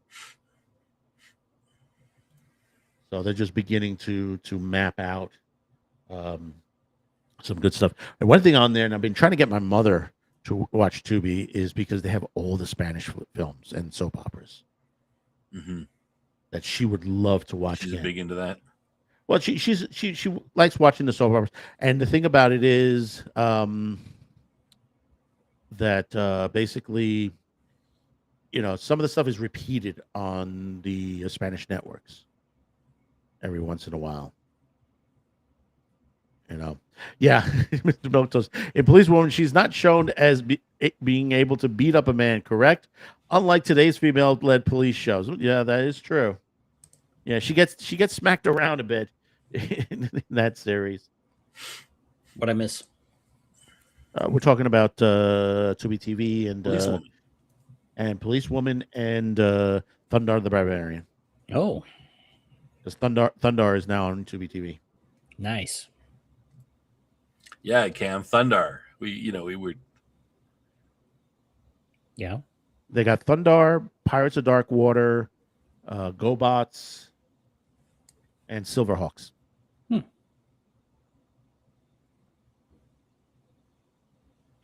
Nice add-ons. Yeah. No, what the main conversation is that there's a lot of stuff on Tubi that I tell people, go through the browse menu. Go through every menu you could think of on Tubi TV, because you will find something hidden that that's been missing from broadcast television, cable, streaming. That you will find something there that basically it is a gem of a movie or a gem of a TV series. And this is key, and there are a lot of YouTubers out there that are pointing this out. I mean, there's another guy that basically he talks about all the low budget horrors that are really good that are available here that's not available anywhere else. The only other streaming site that it's shown on is Shudder. Oh, they got the 4400, the original. 4400? Oh, yeah. The original 4400 from 2007. Not the CW one. Was the those are two completely different shows, right? They just happen to be named the same. No, it's the basic. No, the 4400 is a series. They redid it on the CW. It's basically a bunch of 4400 people. These were people who disappeared. Yeah. I saw the original one. Right. Yeah. You know the premise. So they remade it, but they swung it to make it more racial. Really? So in other words, you remember the guy that got married with one of the white girls, and they had a child and all that. Yeah. They expanded half the characters to be black. Okay. In other words, most of the people in the 4400 were black. So they try to put an emphasis of racism to that point. How interesting. Yeah, I know. It's just of course they have the old Or something that Tommy. should go back. I agree. Yeah. Yeah, that's something that I'm surprised no one has tried to make a live action version of it. I've seen some people do some not AI stuff, but stuff that just basically they've cut some stuff together that basically makes it look like it could be Thundar. Same like what they did with Thundercats. Yeah. And I'm surprised. I'm surprised Hollywood hasn't tried to take this on. Then again, they may not do a good job of it. Right. You know, it's a shame. It's a shame the way Hollywood is. I'm hoping because now, how many studios we're getting? We're getting about 12 studios here in the New York, New Jersey area, and that includes Netflix, Paramount with 1880 Studios, and Lionsgate. That's opening up on this end of the country, and basically, there's already Netflix is already working in New Jersey. They're already filming here. So there's a lot of stuff that's being done here already without those studios. Mr. Milquist, considering how many low budget sci-fi movies that were made in the 80s, I am also surprised that Thundar wasn't tried. Yeah. Well, Milk Toast, remember that in the 80s, they were doing a ton. And there's another YouTuber that brought this out recently too, that he went over a ton of similar type films, like Red Sonja, The Barbarians, Sword and the Sorcerer. And the thing about it is like Sword and the Sorcerer with I forgot the actor's name. When that came with Richard Mall and a couple other cast members, when that came out like just prior to Conan the Barbarian. Because a lot of people says, "Oh, it's a ripoff of Conan the Barbarian." I said, "No, that was out weeks before Conan the Barbarian it was headed to theaters." And I think that's why it ended up to the movie was buried in the back. Because how can you hate a movie where the hero of the movie has a sword with 3 blades on it? If you haven't seen Sword and the Sorcerer on there. Because that is a great film. And they were teasing a sequel, which they did make, which technically they did make, but it was awfully made. It was more recently that they made it within the last 10 years. Yeah, Barbarian movies were made. The Barbarian one I'm talking about are the twins. If you ever see, there's a movie called The Barbarians. And I'm trying to remember the guys' names. Barbarians.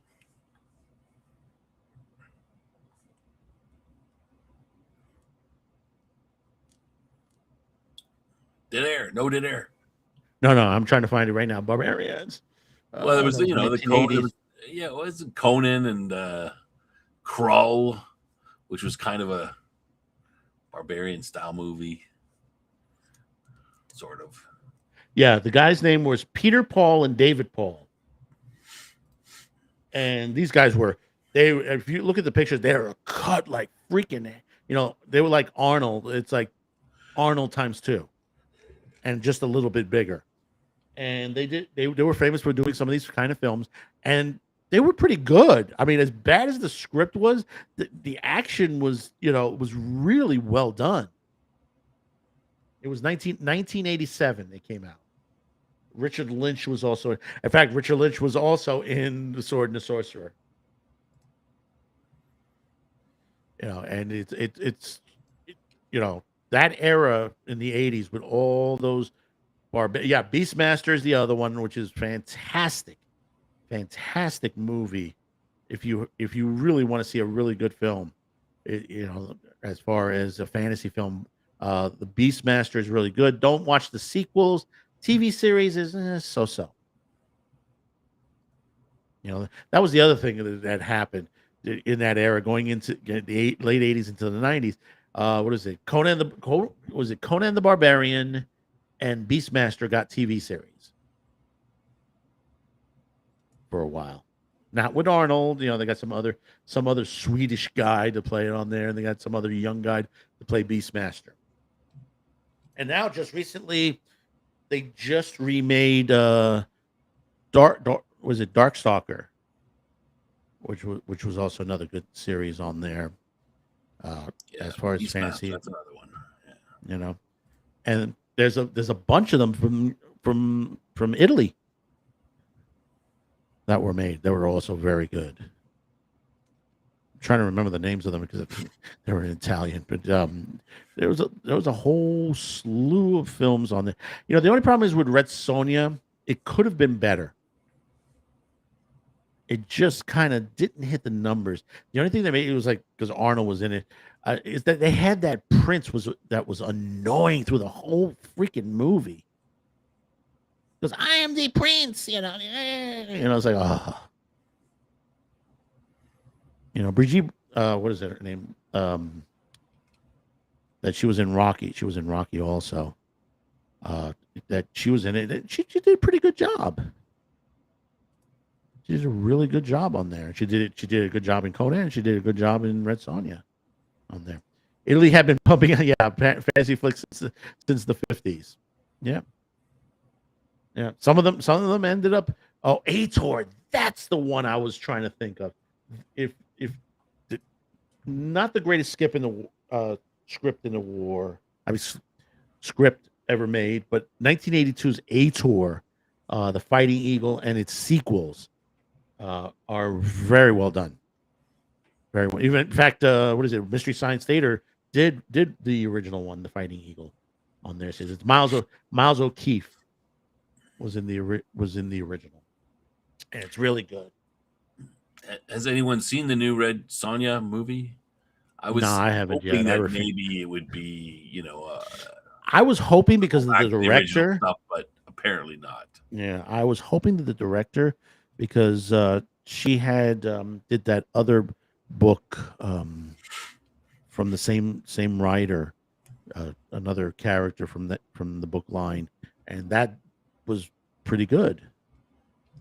Even though it was underrated, but it was well done. You know, for her to direct that one, and when they chose her to direct it, I said, okay, they chose her to do Red Sonja. Let's see what she can do. It's, you know, she already did one novel from the same writer. Let's see what she can do with the same writer again with a different character. Yeah. Who knows how much ability they have to, the directors. Maybe it's not their fault. Who knows? Yeah. Last night I was because they have a Jackie Chan channel running on YouTube. So they're running like Solomon Kane. Thank you, Milk Toast. Yeah, that was the other one, Solomon Kane. That one's on Tubi. If you guys have not seen Solomon Kane, I would suggest watch it. Very well done. But like I was saying, they have a Jackie Chan channel running on YouTube right now through Shout Studios, which has now been bought off by another company. And I was watching a movie I haven't seen in such a long time, and it's a rare Jackie Chan movie. It's called Battle Creek, or what they used to call the other title, The Big Brawl. And basically, it's just I forget what era. I think it's like 1930s, 1940s era. Jackie Chan plays a guy who ends up in a big fight that's that the mafia is running. It's like a street fight, and all these guys are fighting each other on there, and then whoever's left, the guys who are left standing, then they go one-on-one. You see some guys in there that have been in many other films, everything from Escape from New York or any other 80s martial arts flick or fantasy film on there, and it was pretty well done for a Jackie Chan film. But also they had Police Story, The Protector. If you guys are watching, want something to watch overnight, it's still running now on there. I think they're going to still run it for the next couple of weeks. It's on a rotation, so if you can figure out the rotation, you'll be able to see the Battle Brawl, which is, like I said, it's a great movie. Oh boy, I tell you. I mean, I love the classics. I'm sorry. I'm sorry that I talk so much about the classics, but I just love the classics. I don't like a lot of the new stuff. Even the ones that are good onto there. Yeah, martial arts film has seemed to have fallen out of fashion after the 90s. I miss them. Well, Milk they are out there. The problem is that um, there are, most of the studios here, the companies that distribute them here are not buying them like they used to. There's a friend of mine in the 80s loved martial arts films, and he used to watch all the very super cheesy Hong Kong ones where they did the spectacular. It was almost magical, like some of the things they did were like, you'd be like, what? Nobody could do that. Yeah, they were almost semi mystical in what they're doing, and the poor dubbing and all that stuff, which Oh, yeah. really good. But also you gotta look at there's now- some great stunts on those. Great stunts on some of those movies. You have to look at Thailand now these days too. There's some great Thai films from Laos that are really good. There's a movie called Chocolat, which is really, really. I mean, at the end of the movie, you get to see the bloopers. All the stuff that they when they were doing the fight scenes and stuff like that, and the accident, the really bad accidents that happen. There's an ice fight where guys hurt their hands punching ice, in certain scenes on there. But the main premise of Chocolat is about a woman who used to be part of the mob, and she's very sick with cancer, and they can't afford the medication. So the older son tries to go out to get the medication with his sister, and the sister's autistic. And basically, they run into a lot of problems because the woman used to be a mafia mall. So it's like people owe her money because of who she used to be, and nobody wants to give her money. So it turns into fights sometimes. The autistic girl watches stuff on TV like Bruce Lee films, and she mimics them back. So there are scenes where she's doing stuff out of Jackie Chan films and Bruce Lee films, and guys are getting their ass kicked. And it's really, really good. I mean, there is the last scene with the big baddie fighter, which turns out to be a guy who has Tourette's, and it's a fight scene with an autistic girl fighting a guy, and you might say, "Oh, that's cruel," but no, it's it's like a drunken style, and the guy's like, he has his fits, but then he lays into her, and she can't fight it, and then suddenly she starts to learn his moves, and then suddenly she's repeating back what he's doing, so it turns into a really good fight on there. But at the end, they show you all the like the jumping around, the people have broken their arms, their legs. I mean, they've shattered bones on the set. But it is a really good film. And like I said, Thailand, Laos, a lot of stuff from Asia is coming out other than Hong Kong. And people are not picking up. Like Netflix have picked up a bunch of them in the last 6-7 years that have been on there, but they're hidden on Netflix. You got to go around looking for them. Some of them are good. Some of them are like ultra super violent. But the fight scenes are just totally off the scale. Something you would see off these crazy Hong Kong films from the 80s.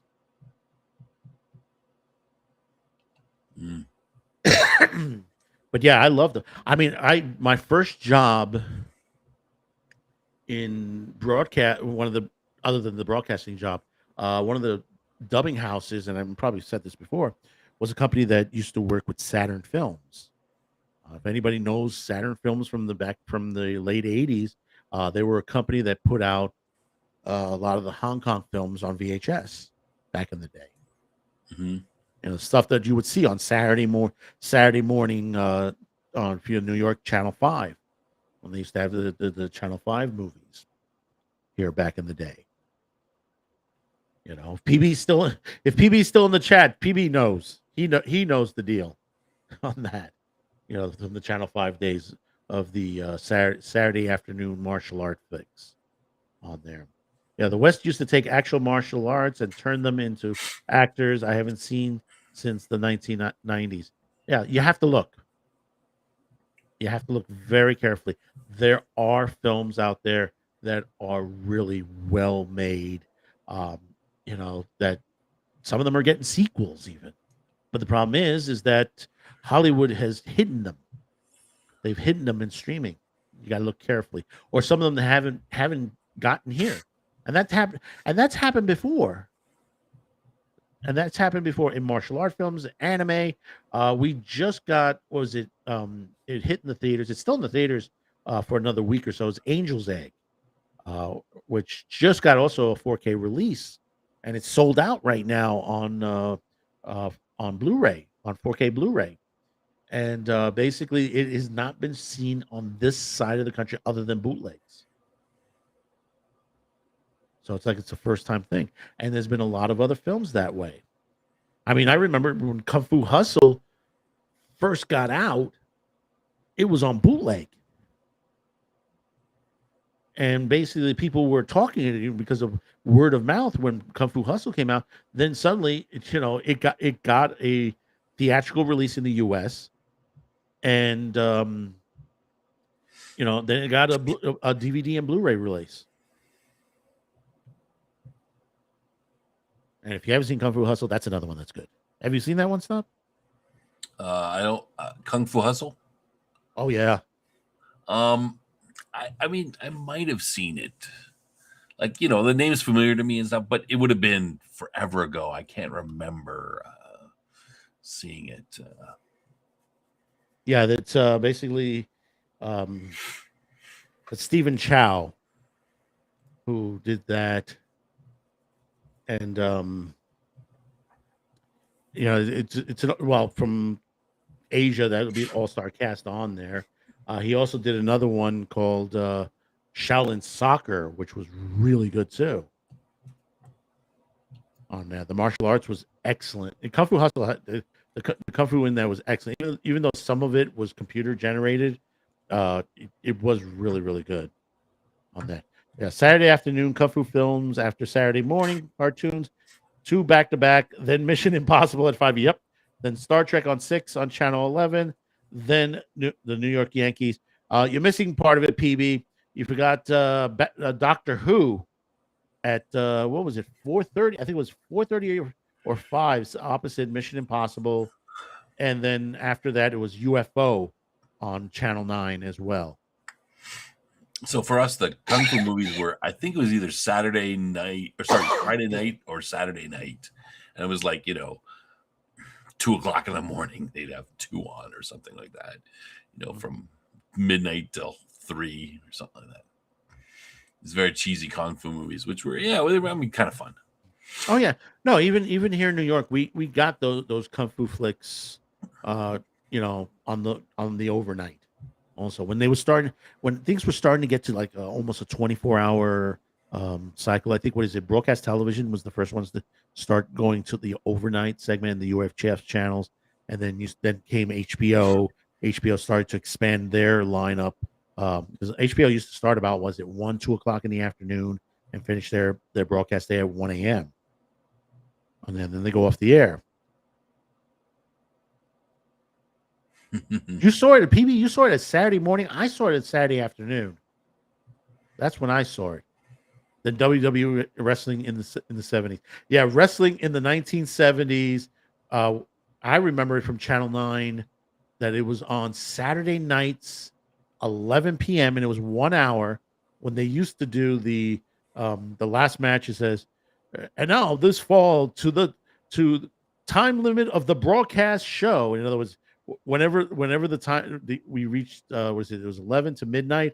If it's like 11:59, that was it. The match was over. So it ran to the time limit on that. But back then, it was like Channel 9 used to do the WWF wrestling at 11. At midnight, they brought on horror movies. Creature Feature. They had Creature Feature right after the wrestling. And back when I was a kid, it was like, time to go to bed. When I was a kid, because they had that opening that was like, it was like I mean, they had the Frankenstein, they had the dragon, but then they started throwing in some of those creatures that are just like, what the hell would that come from? What movie was that? But then today we know what movies they were from. So basically, that was like the creepiest thing between that and Chiller Theater, and PB knows Chiller Theater too, on Channel 11 on Friday nights right after Star Trek. Chiller Theater was if you could find the opening on YouTube, and literally it was a claymation where a hand comes out of this swamp, and the words Chiller comes out, and it grabs each of the letters, and then the hand just sinks back in, and then you hear a voice going Chiller with a bizarre weird noise, and then of course they would have some bizarre movie, which got me into, what was that name of that movie? And it's on Tubi. It's literally a horror movie about a tree monster, and the most bizarre looking tree monster you can think. The premise was that some tribalman had died, and his soul had entered the tree itself, and if you unrooted the tree or something like that, it would come to life and start walking around. And of course, scientists showed up and dug up the tree, and yeah, you know what happened from there. And yes, it's available on Tubi. I have to do a list one time on that to get the exact names to get that out, because it's like I said, there's some good stuff there. There's some good stuff. I know you're not into the horror stuff, Snob. I know you're not into horror, but you know. Yeah, because for certain reasons. But yeah, no, that's it's understandable. Not everybody takes to horror. I mean, there's certain horror that, I mean, Alien is a horror, sci-fi horror movie. I think that's a great movie. Mm-hmm. There's some, The Thing. I mean, there are some great sci-fi horror movies for sure. Which version, Carpenter's or the original? Well, I think Carpenter's is pretty good. I don't know. Oh no, Carpenter's is excellent. I don't think I've seen the original. The original with James Arness. I mean, I appreciate them. It's for me, whenever you say horror, it's like Friday the 13th and the Jason, the Freddy movies. Like, that's the kind of horror that was horror when I grew up, and I just had never had any interest in. Some guy comes and murders a bunch of teenagers at wherever. I mean, that's a movie that you take a girl to that you want to her to be scared so that she can grab you or something like that. They just were never to me, that is, when you say horror, that's what I think of. I don't think of the more intellectual stuff, which I would consider to be well, there's a lot of great science fiction ones out there. Yeah. What was that one? There's one with Martin Sheen, not Martin Sheen. From Space 1999, Martin Landau, and a whole cast where there was an alien creature similar to aliens, but he had these little things that were like little saucers that you would throw at people, and literally like it's stuck on your face, and it just sucked your the blood out of you on there. It was and that the effects were really good at that time period, but it was a science fiction horror. I guess I have a bad attitude because of growing up. Like, horror movies were just that. It was just like the original. I don't consider the Freddy. I mean, I'm sure there's some artistic. I mean, I haven't seen most of them, but Jason, and that's just you don't have to see those. I mean, I don't consider those to be, no. Some people don't. The slasher genre is not, slasher. That's probably the slasher flicks and stuff like that are not, to what people like. But there are films like The Thing, which the original was called The Thing from Another World, which James Arness on there, the great Western star James Arness, who basically plays the creature on there, and most of the, scenes are like them trying to fight off the creature itself. Even though there are some people who die in there, but they die off screen. So you don't really get that. But the thing about it is, I mean, the basis of the movie was based on a book called Who Goes There. So just basically, if you ever read the book, it just basically it's you don't know where this creature would come out of. That's why the second one does so well too. I mean, the remake, Yeah, and it's not necessarily the goriness of it that No. I mean, it's the I mean, the slasher films are, they're gory on purpose, and it's just gratuitous, and there's no purpose, right? No, it's But, you don't have to. But there's I don't plenty. mind that aspect of it. If it serves the purpose of the film, and but Yeah. Well, hey, look at the time now. 2 more minutes, and Snob will be in our time zone in 2026. yeah, I guess I was gonna say, hey, I guess we might as well carry on for the next 2 minutes, right? So much for being from the future. It's so much for I'm from the past right now. Yeah, so much for Death Angel Shadow showing up. Yeah, he's probably got important things. Well, he said his wife had gotten home, but he said, "Oh, I'm coming in." I should check to make sure he didn't message me, and I just ignored him. No, I sent him the link earlier. Yeah, no, he didn't message me back. He just said, "Oh, the wife just got home." That was the last message he gave me. Well, maybe he's doing things with the wife. It's New Year's after all. It is. But yeah, like I said, there's tons of horror out there that cheesy horror that are just that doesn't have the slasher mentality on it. I mean, obviously the Universal monsters, Frankenstein, Dracula, the Wolfman, the Mummy, Yeah. I mean, when you get into the Hammer films from England, yeah, they get a little bit gory to the point on them, depending on which one you're watching. But they have a good assortment of films. The early days of that. Of course, the Christopher Lee Dracula films are excellent. And then there's a film which basically Hammer and the Shaw Brothers got together. If you know who the Shaw Brothers are one of the biggest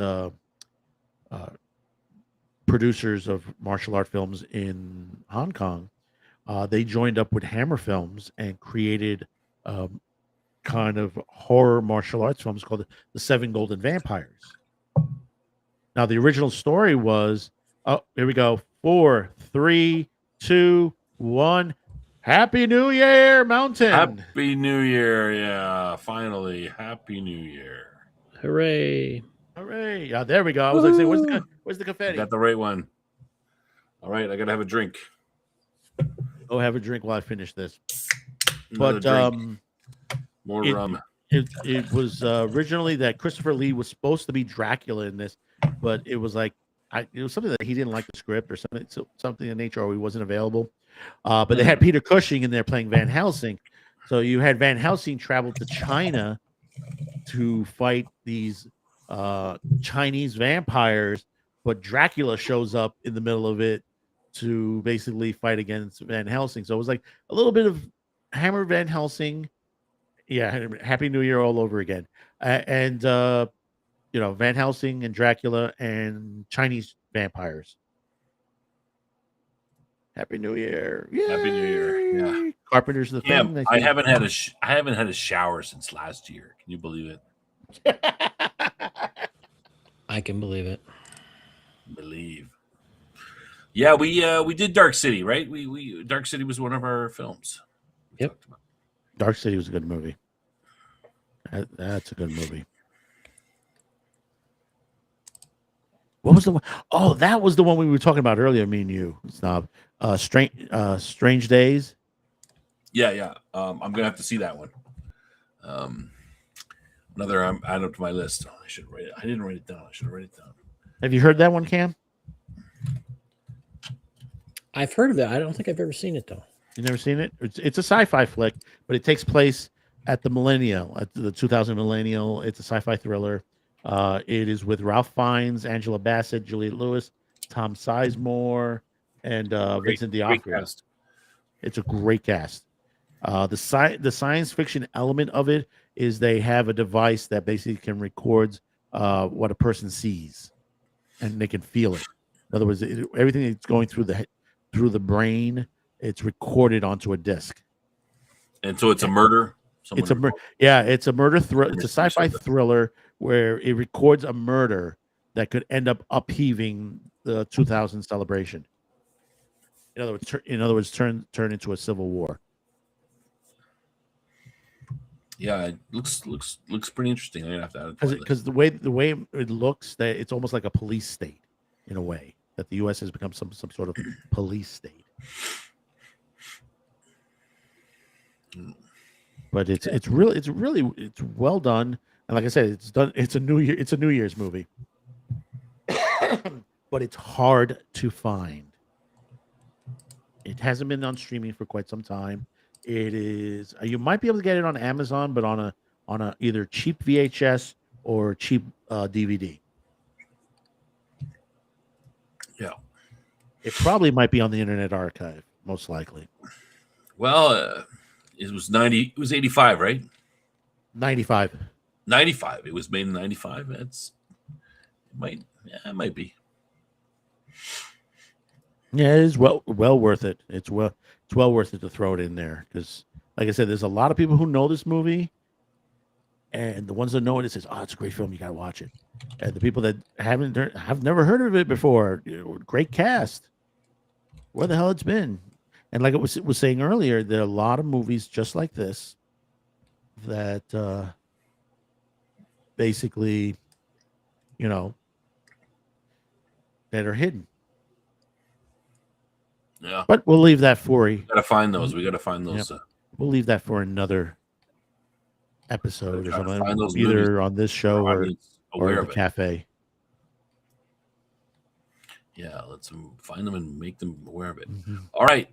I think we're gonna call the show. I mean, we made it to New Year's. I'm drinking some more Appleton's Estate rum with Coke. I'll have to finish that off. Yeah, that's I think we have to call it. Yeah, I just finished Anybody mine. wants to get on there? I always on X Twitter. I always post, when the show is about to start, before it's happening, little reminders about that. The usual stuff. Discord if you want to interact with us. Yeah, and of course, coming up, 28th of January, special interview with somebody. I think you will all be pleased, and of course, we will be announcing that on our next Babylon 5 show, which will be next Wednesday at back to the usual time, and we'll be talking about the next episode. What did I say? What do we say? 4? Episode 4? Episode 3? Episode 4. Episode 4. The what is it? Hang on, I got it right here. Passing through the Gethsemane. Gethsemane. That's we got some good. What is it? The actor who played Chucky is in this episode. And look who just showed up. Oh dear God.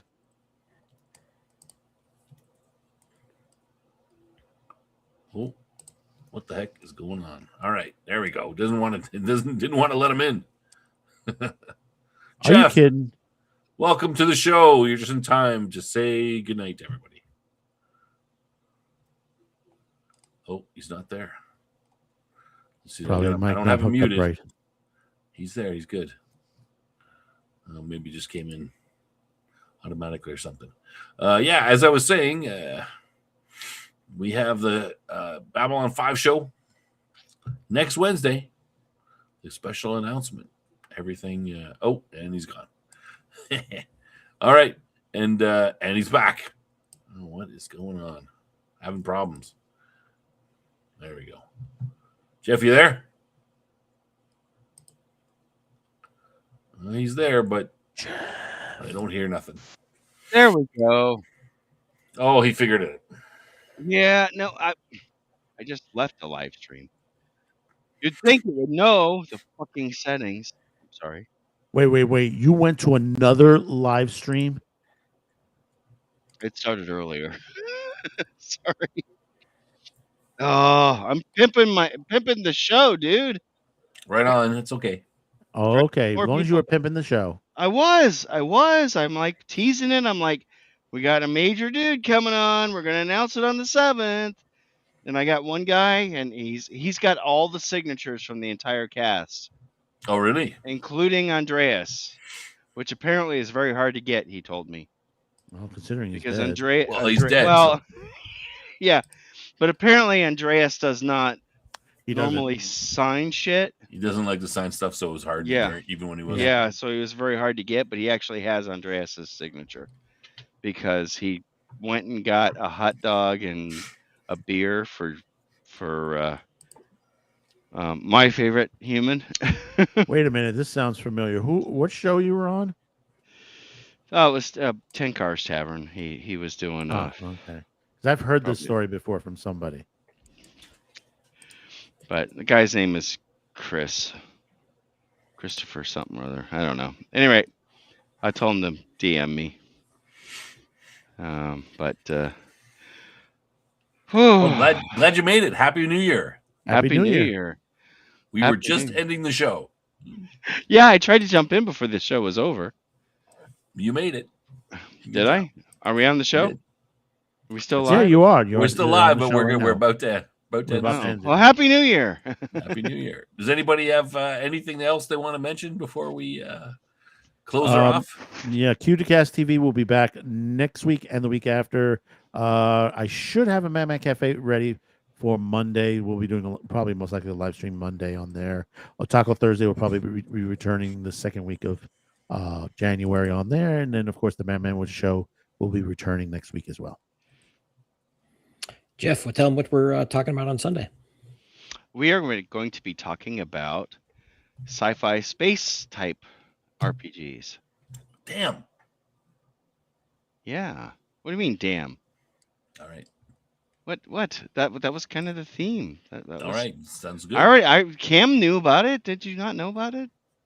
Did I give the memo out? I thought I sent the memo. No, you must have not got the memo. I didn't get the memo. Yeah. Okay. Yeah. We're gonna have. I got a couple of guests coming on, including two people who are huge Babylon 5 fans. One of which has already been a guest on our show on the Bad News Bards. Travis Fowler. He is a huge Babylon 5 fan, and then the other one is Lord Mateus. Or Lord Mattias, depending on how you want to pronounce it. And he is a potential future shotgun seat guy, what I call that, the tail gunner seat. So he's really interested in being on an episode too. And What are they talking about? Sci-fi RPG related. we're just Traveler, Star Frontiers, all the different types of The old stuff.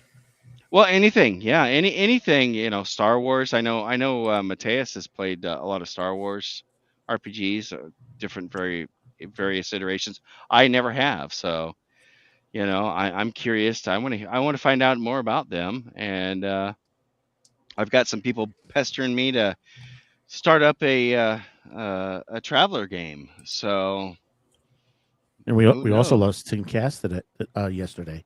yes, we did. Yes, we did. In fact, I messaged you about that, and may he rest in peace. Tim was. We're running out of the OG guys, man. On the D&D front here. The So, TSR, yeah, the original TSRs. the original TSR stuff, yeah. So, man, it's been so bad. We did have a tragic event that precluded our game on Monday, which I do stream on the channel, with Greg Christopher, Chubby Funster. We have a Shadowrim game, which is kind of a loosely based. It's basically take the Shadowrun rules, modify it a little bit, and it's set kind of in the Skyrim type universe. But one of the players, unfortunately, I don't know how to put it. What's the best way? Self-deleted, and we had to cancel the game and kind of do an impromptu why we canceled the game. So and kind of a sad situation. But at any rate, New Year. I don't want to. You know. Well, here's something that added to the new year. Another controversial New Year's Eve on CNN with Anderson Cooper with one of his Oh, guests. Yeah, something happened tonight. Another one? Really? Something else happened. I'm getting it right now. It's like I don't know who it was, but they said, well, she's never being invited back onto CNN. Well, how many does that make now? 3, 4, 6. 6? Really? 6, It's that yeah. high? It's that high. Yeah, It's problem is Where's they the like badge to of drink. honor? There's too much alcohol in that set. Yeah. Where does the badge of honor? Watch me get kicked off CNN. Yeah. Well, yeah, but he's like the one. Who else is left on CNN? What is Wolf Blitzer still alive? Yes. Did he? Yeah, but he's not looking healthy these days, right? He's there, but he's not going outward like he used to. He's pretty old too, right? He's in his 80s now, isn't he? Right. So Yeah, he's in his 80s. Yeah, shit. Yeah. Remember And when that- he was in the 1980s on that? Mm-hmm. All right, we're trying to end the show. Oh, let's end the show. We'll talk in the back. Come on. We'll talk in You the guys- green room. Yeah, come on. All right. Any rate, watch everything. Watch Bad News Bards this Sunday. We will be there. Watch what else? Who else is going to be on?